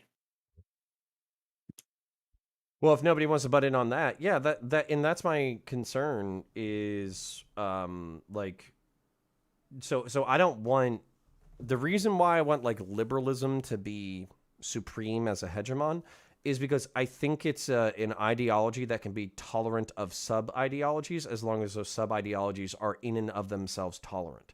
So like you can have I mean we have them. We have fascists in America. We have communists in America. We have theocrats in America. And they have to abide by liberal precepts, like they can't kill people for their opinions. They do have a right to self-defense, but they don't have the right to attack. And they do have to abide by the laws of the current government. They do have to abide by all those rules, which you could view as like liberal authoritarianism. But when they violate those rules, they get fucking stamped out. And that's my beef with like other cultures that are like authoritarian, or they dislike liberalism, or they dislike this like syncretic framework. My frustration with them is like it works when you're in power. It does not work when your enemies are in power. And that's like the thing is like, yeah, sure, like white people are like 66% of the fucking population. Let's be white supremacists. It's fucking convenient, you know. But then what happens when you know, through the demographic shifts of America over the next century, you know, white people are now the minority. Now Osiris is fucking making 10,000 fucking mixed babies and calling me cracker, and I can't do anything about it. So I want to go on record for saying, sorry to interject, real quick. I want to go on record for saying I support white supremacists' freedom of speech. They can march and do what the fuck they want to do as long as they keep their hands to themselves. I support this. but the overall point though is that like human reciprocity has to be like the cornerstone of any functional society. That what you do to me, I can do to you. What I do to you, I expect you to be able to do to me. And that's where, for me, when I hear people being irreciprocal, either in their beliefs or their verbiage or whatever, it actually drives me up the fucking wall, because that's how we spent most of history, is killing the fuck out of each other for who gets to be in power. So when people are like, yeah, I'm comfortable with that, I'll kill the fuck out of you in order to be in power, I'm like, bitch, we did that for 3,000 years. Let's not fucking do it again. It was a bad idea then. It's a bad idea now. Let's move past. Let's get past this shit. That little Timmy argument is a dumb fucking argument. First of all, except for when Hassan fucking makes it real. Hassan is a fucking idiot. But there's not like what. What is the little Timmy argument? Basically, you want to explain that one? Yeah, I'll do it real quick. White people cannot allow themselves to be a minority in America, or else they'll be treated as poorly as minorities were in the past. So the blacks, the Hispanics, and the Asians are all going to get together, and they're going to bully little Timmy in his middle school class and call him honky and white devil and fucking guaylo and all that shit. And they're going to fucking kick out his chair and steal his fucking Lunchables, and they're going to smear his fucking tomato paste on the fucking ground. That's the little Timmy argument. Yeah. So basically retribution to the future white kids of America. Mm-hmm. In a nutshell. And like, here's the funny thing. I don't think, at least anecdotally, I mean, I don't have any information on this. It just doesn't seem to be true that any people of color like clamoring to to do bad things to the future white kids of America. But yet, this is At a least fear they that don't white poke people them. have, and I've seen this like outside of Twitch politics. Like, so this is not like a Twitch politics. Like, white people are kind of fearful of losing their position of power, so to say, right? True. Quote unquote. And I can understand that fear because ch- change is fearful in of itself. I get that, and especially when you're the majority power. I understand that. But nobody's looking to get retribution in that way, Do right? you know why That's I'm not not? gonna. And Do you I know think why? the other thing is that, like, ultimately, even if white people become a minority, chances are for a long time they're still going to hold, majority power in institutions. So I'm not totally convinced that, like, just becoming like a minority in absolute numbers is going to mean much of anything, right? If you look at like South African apartheid, right? White people were the minority and yet exerted brutal control over the majority population. But I mean, I think the little Timmy like question is like problematic. And you do need to think about that because if you look at like some studies on racial like animosity, you see that like white people on average have less in-group preference than any other racial group in America. That's why I say white people is not a real thing. Like, it's just not. It's not what? Sorry. It's not a real thing. I don't look at white people and say, oh, that's a white person. Well, I mean, generally speaking, yes. But again, I respect people's individuality and their culture and who they are specifically, right? It's just like if I look at Well, a Chinese, if I look at an Asian person, I don't automatically assume they're Chinese. Like, that's weird. well, can Yeah, I mean Osiris, that's but good, but yeah, the thing though is like, so for instance, you were saying like, I don't think white people have anything to fear.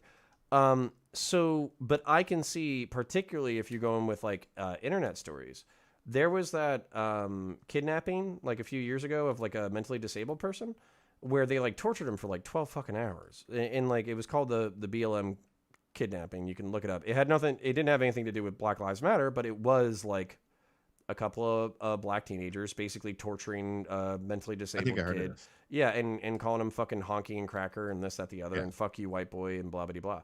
And then Yeah. also during some of the riots, there was like, don't any, like, it's this fucking viral clip. Don't any of the white people come down on fucking this street or whatever. We'll fuck you up. They're fucking up every white person. Like, you can literally type that shit into Google and you'll find it. And so Yeah. the point being, so some white people are worried about the little Timmy argument because they see those stories and they're like, oh shit, like, right now we're the majority, so we can kind of get away with like not getting our asses kicked every day. But when we become the minority, that's going to become like socially normalized. And when you have people like Hassan Piker making the dumb fuck arguments he makes, it's actually hard to 40,000 people. Yeah. I mean, I'm pretty sure there's like a Louis C.K. bit about this where he says that like being a white person is awesome. Like, hell yeah, I can go back at any time in history, and I'll be it's going to okay. be fucking awesome for me. But I sure as hell don't want to go into the future because we're going to pay hard for what we did. But well, that's my concern. That's sorry. I just want to finish this point. Yeah. But the point is not to let's keep treating minorities like shit and being racist and fucking all that. The point is to get to a place where we're treating each other well and we respect each other regardless of fucking like specific ethnic breakdown. And that's where the little Timmy argument is fucking stupid, because on one hand it's admitting that minorities get treated like shit. It's self-reporting. Yeah, it's literally yeah, self-reporting. yeah, dude. It's like, dude, like, okay, yeah. So you're admitting that minorities get treated like shit. So how about we just like stop treating each other like shit? Like, how about we start from that, and then that, like, when it gets into have a policy of like serious colorblindness where we're not like judging people for their skin color or making that a serious big deal. Well, I think that's why a lot of people are nervous about the progressive anti-colorblindness, right? Mm-hmm. Because they view it as like kind of reopening the floodgates of racial consciousness, particularly for white people. So so for instance, like the reason why I hate anti-colorblindness is not because like I'm not okay with taking a look at the history of the past to see how bad we fucked over Osiris's people. That's fine. But the question is like, if Osiris's kid goes to school and he's like, fuck you, little Timmy, and then he smashes his fucking Lunchables, then at that point, fuck you, honky, then little Timmy's gonna be like, oh shit, I'm getting bullied for being white. I'm white? I thought I was American. I thought we were all Americans. I guess I'm white now. And so as a result of being white, I have to identify with the white tribal identity. And then the fucking white supremacist fucking bullshit, I don't want to say bullshit, but the white supremacist like academic arguments are going to be self-fulfillingly true because they made them true by being bigoted. And it's like, God damn it. Like, just stop being bigoted. I don't know why that's so fucking hard. Well, Right. to that point, yeah, there are people of color, all kinds of people of color who are also bigoted and racist as fuck and stupid. But in the same way that white people are, that's a fringe element. That's not the majority. That's not even close to the majority. And those people who are worried about those things they're fear mongering, in my opinion. It's a stupid argument. It's a dumb thing to bring up. I mean, even if it does come true, like there's no reason to, in the present, justify become discrimination. A fucking bigot. Yeah, right? well, yeah, and that's the problem is because again, like you start as in with all fucking things, all things. You can start with a descriptive truth in order to get or a hypothetical terrifying reality to gain the attention of your audience. But then if your prescription is dog shit, then it kind of doesn't matter. And that's where it's like saying like, oh, well, in the future, people might be bigoted against us. Or here's some instances in which small amounts of people are being bigoted against us. So we should collectivize, raise racial consciousness, and start being bigoted to people along immutable characteristics. It's just like a horrible fucking argument. Like it's bad, and it should be bad, and it should be castigated, and it should be pushed out. But it seems like a lot of people on the internet, because the internet likes to create fringe collective communities, they're engaged with this, either engaged aggressively to the point that they become authoritarian communists, or engaged aggressively in the opposite direction where they become fascists. It sucks. I mean, I'm just hearing like the little Timmy hypothetical for the first time. Mm-hmm. But to me, it seems like a really strong argument for engaging in a policy of deracialization and seeing people like as humans first and skin color second. Especially and in America. Yeah, and really taking like a policy of, justice and equality for people so that there is less racial animosity and so that, people feel more comfortable with each other.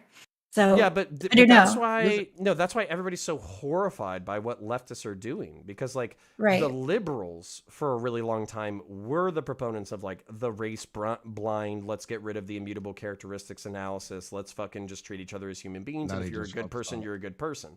Now the leftists, who seem to have a prominent voice on the left, they are the ones who are advocating against race blindness. They're literally saying you can't be race blind. You have to admit to like racial consciousness. Well, do you know why that is, CounterPoints? Because they want to redress social grievances of the previous 2 centuries.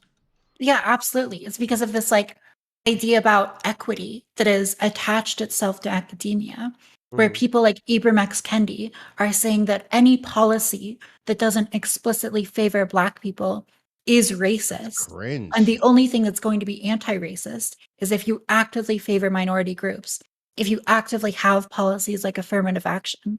And when that's your like guiding philosophy, then of course it's important to protect these like racial lines, because you want to protect your position of privilege. And I think that's the dangerous part. But the fact that you know that person's name sucks. I've read his book, yeah.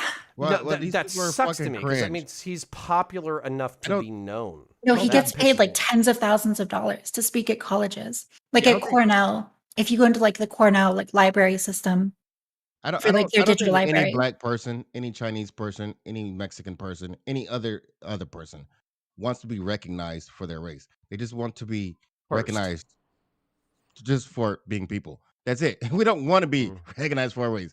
That shit is so fucking cringe. Like, why? Like, no, but why do they think this is a good idea? But see, that's my problem, is like, so I'm with you. I was ready to move the fuck on. I was ready. I don't know your ethnic background, but I'm ready to move the fuck on. I'm ready to say, we're Americans first. If you care about this country, you care about these civic virtues, then you're my brother or sister or NB friend in arms, and we're going to take this country as shitty as it is, and we're going to make it better for the next generation. I'm ready to say that shit. And the reason why I'm on the internet screaming at fucking 20-year-olds all the goddamn time is because they're like, no. They're like, no, let's go back to redressing like all the fucked up shit through history. And even then I'm like, okay, let's redress all the fucked up shit throughout history, but don't pretend that because like my great-grandfather called your great-grandfather the N-word, that you get to call my son racial epithets today. It was wrong then. It's wrong now. Don't fucking do it. So absolutely. Yeah. That's absolutely true. Those people who think that even minorities or people of color want to be addressed because they're different, that's inherently bigoted or racist. They're idiots. And I don't understand. I just generally don't understand why they don't understand that. I think it does come from like a perspective of grievance that they are entitled to that. They are entitled to that redress. So it doesn't matter if it's uncomfortable. It doesn't matter if it's ugly. It doesn't matter if it opens up an ugly can of worms. They're entitled to that redress because of how bad they've been fucked over historically. And by the way, sorry. So, no, you go ahead, please. No, you do. I'll have my thing later. I was going to say, by the way, the fact that they think that way, I think is important enough to say we have to address their grievances. But I don't think that gives them a blank check to come up with dog shit fucking prescriptions that make the world a worse place. And we just have to say, yeah, okay, we fucked you over 100 years ago. So let's go with whatever fucking shitty plan you have. Wait, when you say counterpoints, if you were to have tomorrow, I mean, seriously, think about this. Like, if you were to have tomorrow a policy of reparations where anyone who could prove, descendants from someone who was enslaved was entitled to $1,000.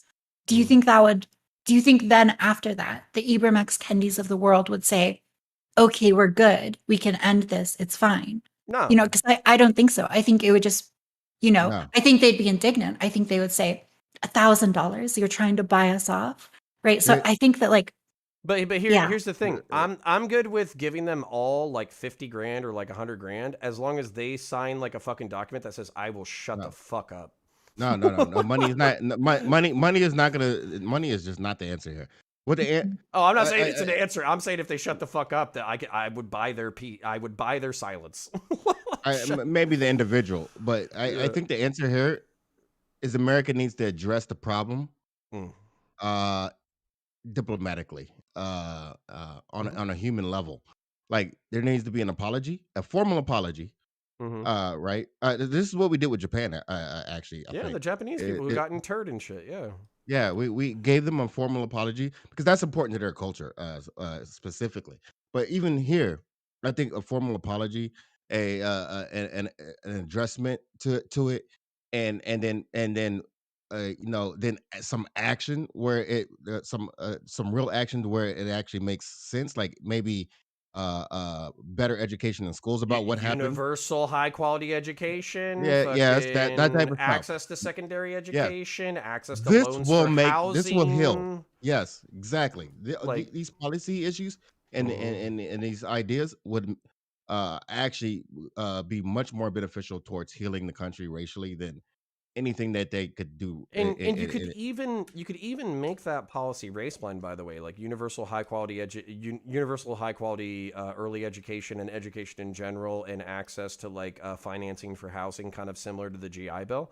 Not if that was universalized, not only is it going to help like black people disproportionately, but it would help fucking poor white people too, and like working class and middle class people. And that's the kind of thing. It's like the standard of living that I would like most Americans to be able to achieve is to have 1,000 to 1,500 square feet to claim for their own, for them and their family, and then to have access to a decent education and a job that pays enough that they can pay their bills, eat food, and maybe entertain themselves once a week. That's it. I'm not asking for them to live like fucking pharaohs. I'm just asking for them to be able to fucking live with some level of dignity. And that's what's frustrating for me with like the bootstrap shit is like, they're like, nah, you're not entitled to dignity unless you're like smart or like I'm trying to think of what else, but it's basically like, no, dignity is only for people who are smart enough to figure out how to have a dignified life. I think that's fucked up. So I think there's a balance between the economy serving individuals or whatever, people serving the economy and the economy serving the people. I think there's a balance between those two concepts. I mean, I think it's one of the reasons I'm such a fan of infrastructure, right? Because if you build good infrastructure, that could be used by everyone. And if you just give people money, right, there's a tendency for money to follow this Pareto distribution where it just gets concentrated in the hands of a tiny minority. But if you're building a bridge or a high-speed rail, that cannot become like controlled by a tiny minority. That is something that is accessible to the whole public. I say that, at least in theory. Yeah, no, I'm kidding. There's definitely a conversation to be had with public utilities. I'm sorry. Yeah, what the fuck happened to you, dude? Did your dog fucking puke on your carpet or some shit? What the fuck? No, look, I need to. He took mushrooms and then went to take a dump. And spoke to God. I had a come to Jesus moment. Oh my fucking Christ. I need to have a chat with you guys after the show. Like, there's some shit I need to like address with you guys real quick. But that's whenever the show ends. Okay. Anyway, other side of that, when it comes to like you actually having like a public utility or public infrastructure, which I'm a massive fan on, you're absolutely right. But the issue is that one, you actually have to have it as a public good. One of my biggest fucking pet peeves in the entire world is fucking toll roads, because you already pay for, gas taxes and property taxes to maintain the shit, and then it's still fucking barred out. Even if it's like $2, to go like 30 miles, it's still like, guys, it's an extra burden upon people, and it's restrictive. And Disagree. Okay. Toll roads are good. And if we reform the infrastructure, we got to make sure that we don't make the same mistakes of the past and disproportionately affect minority and poor people as we're rebuilding the infrastructure, because that's obviously an issue. Yeah. Well, Ty, do you mind if we close on time, just because like I've been holding it the entire time because I was waiting for your ass to get back. I was like, man, that dude must be fucking dying or some shit. Like so I didn't want to, I trust Toftaj and Osiris to handle the show by themselves, but I didn't want them to feel like they had to carry the conversation. So I've got a heart out. I actually need to I need to chat with you guys for like 5 minutes after the show. So okay, whatever. Cool. Toph, I appreciate having you on. I think Connor was very happy to have you. I think Osiris was, and Samantha needs to actually speak sometime today. But hey, whatever. Hi, I'm Samantha Banana 4. You're welcome. Thank you. It was a fun conversation for sure. I was listening. I was actually genuinely invested in their conversation, so I had more entertainment in that. Hopefully, I didn't monopolize it too much. No, I loved it. You did. No, they're all going to be nice to you. You did. You and Connor totally took this over. It was like a Connor and Pisco conversation. Nobody else can get a fucking word in. But at least this one was productive. Holy crap. Yeah, but I'm aggressive. I like talking. Yeah, Osiris was here as a useful token, though, so I could talk about the Great White Replacement and then say no racist afterwards, and he could be like, yes, I endorse this no racist. This is fine. Yep. So thanks, Osiris. Okay. I appreciate you. Does anyone want to do outros, or do we just want to skip to the no, let Toft. I still have like 100 and some odd people on my fucking show, so Toft, shut yourself out, and then my people know me, and yeah, I've got about 122. So Ooh. Excellent. Taftaj, spelled TAFTAJ. It's probably on the screen for you. You can follow me. I post sexy pictures on the internet and do politics. Hey, I know someone that does that same two things. Who? Wow. Who? Jesus. You talk about yourself? Who are you talking about? Yes. Okay, all right. Just checking. Yeah, and then my name's Connor, and I identify as centrist or center right. I hope I showed some communitarian creds to any right-wing dissident right people in the audience who feel like the fucking libertarians and dumb fuck TPUSA conservatives need to get fucked. Even though they're like 80% of the party right now, I don't want them to be. And I think that we can make a better America. I don't think that we should go back to racial animosity. But if there's redresses that we need to do, if I need to formally apologize to Osiris for slavery and give his kids high quality education so they can become good people and my kid can have access to the same high quality education, I think that's fucking based. I have no idea why conservatives oppose a strong society. It pisses me off. And that's it. Appreciate you. Osiris. Yeah, I'm Osiris, and that's my name. Also, look, this is super simple for me. All you gotta do is fucking treat people how you want to be treated. Like, and I know that's the fucking cliche meme, but it's just super fucking simple. If you don't want to get punched in the face, don't go around punching people in the face. Super simple. All right, people. Samantha. I'm Samantha X Savage here on Twitch. I don't stream, so don't bother following me. It's not going to do a fucking thing. I'm Samantha Banana 4 on Twitter, where you'll find me shitposting and making memes for Destiny. You can catch me on Steam at Netflix and Choke Me. Let's play some fucking games. Other than that, I talk politics. I make Border Patrol agent porn with my girlfriend on OnlyFriends based. Nice. Oh, she cut out? No, I just wanted to stop. I just wanted to stop it right there. Okay, we got the Sopranos treatment. Got it. Anyway, I'm pretty sure we got the best parts of that anyway, so that's totally Yeah, fine. we got the important bits. Yeah. Yeah, sorry I had to dip out for a bit there, but I'm Tiberius D. I am right wing for various different reasons, but I'll put it simply in this regard. The right wing has the moral codes, but they have no objective reality in what they actually want, and they need to fucking fix that yesterday. I don't want to support Democrats because I am not a social democrat. I don't think they have a growth mentality in actually making people's lives better. They just really want to write the check, and they're like, oh, well, we changed the metrics, so it's okay. But they don't realize at the moment that they take away that program, people are the same as they were, or maybe even worse off. And that is not a way to run a society. So if you're interested in whatever I have to say, Tiberius D on Twitch and YouTube, would love to have you guys here. I know Connor's community is very familiar with me, but I'm a little bit more the analytical type, so definitely come check us out. Without further ado, this is the end of the Mask Off podcast for Sunday, the 16th of January of 2022. We're almost out of year, boys. Almost out of year. All right, without further ado, we'll catch you next time. Take care. All right, catch you guys. Cool, good stuff. Do I need to like mute my stream for secret memes for discussion afterwards? Yeah, Tiberius, can I? Yeah, I got like 100 people. Can I at least say goodbye to them? Yeah, go say goodbye and come back because like April, this is something that you won't know about, so like it just won't help. And I'm sorry for that. I'll be right back. All right, give me a second, guys. I don't think I have time for questions tonight. I'm sorry about that, but let me scroll to see super chats and shit, and then I can just answer super chats and blah blah blah blah blah.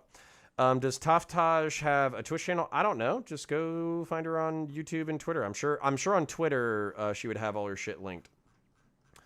So I'm scrolling up. Of course I can't see the fucking super chats. So scrolling.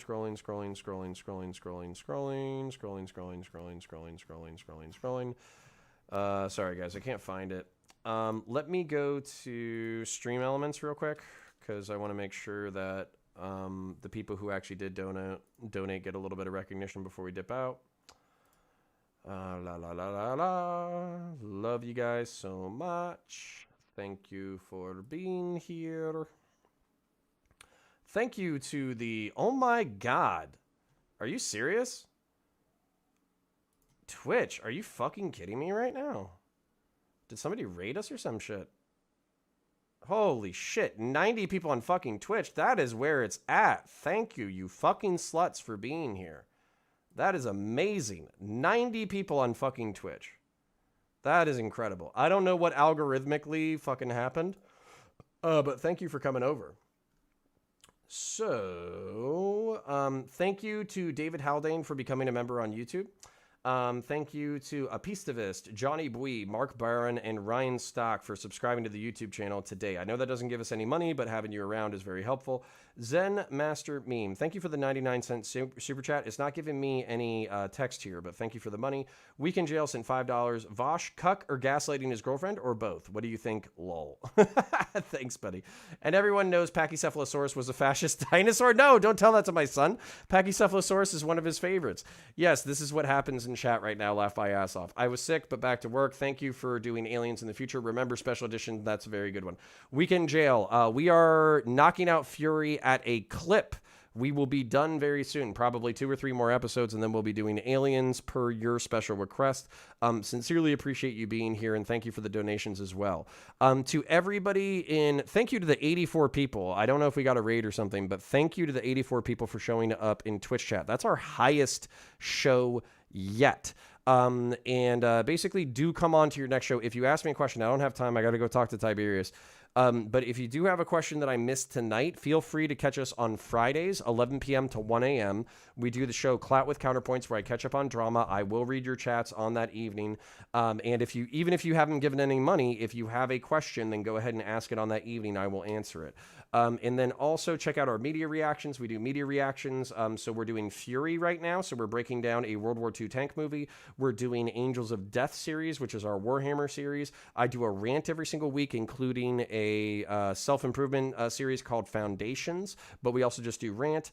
And then also obviously be here on Sundays for Mask Off and Fridays for... whatever the fuck it's called, Clout with Counterpoints. So I am sorry that I can't hang out with you guys, but I sincerely appreciate you being here. 80 fucking people on Twitch. Is that beating? Give me a second. And then 61 on YouTube. That is fucking amazing. Thank you to the Twitch guys. Thank you to the YouTube guys. Thank you for being here. Maybe one of our highest rated shows ever. I don't fucking know what's going on, but I appreciate y'all, and I wish you have an excellent night. I'm going to go make sure Tiberius is okay, and then I'll catch you guys. Bye.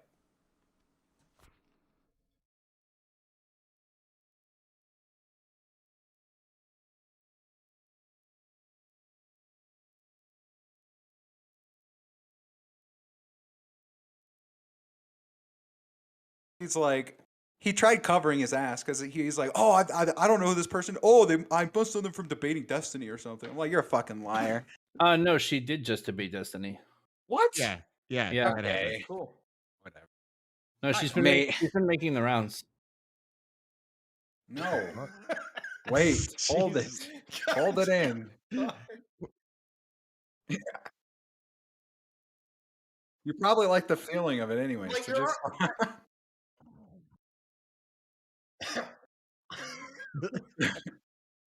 No. It's not an emergency, and I can already tell you you're on your phone. So you just do whatever you fucking need to do. I had to leave because, like, I've got fucking damage control to run. So long story short, I was gonna break this out whenever like she got here, but I can't wait for that long because she's up my ass. All right, if any of you noticed like baked cupcake that's in my Twitter and my chat every now and again, Yeah. Yeah, long distance relationship. We've been talking for months and months and months, and then we just fucking made it official recently. She's actually going to be flying here, like literally next month. Long story short, she's fucking pissed off because she's got jealousy issues, 100%, and like I'm trying to be accommodating to that, but she doesn't want me having Eris, Johnny, or this chick on. And I'm sitting here, I'm like, this isn't That's fair really to them. stupid. They haven't done anything. Like the big issue is like I've had not a conversation about having sex with Johnny, but we've had a sexual conversation before, and she can't handle it. Like she's just like, that's not okay. You're gonna just have to deal with that. And you know what my wife said when she walked over here? She was like, "Who's the chick on the screen?" Hey, Connor, end your stream.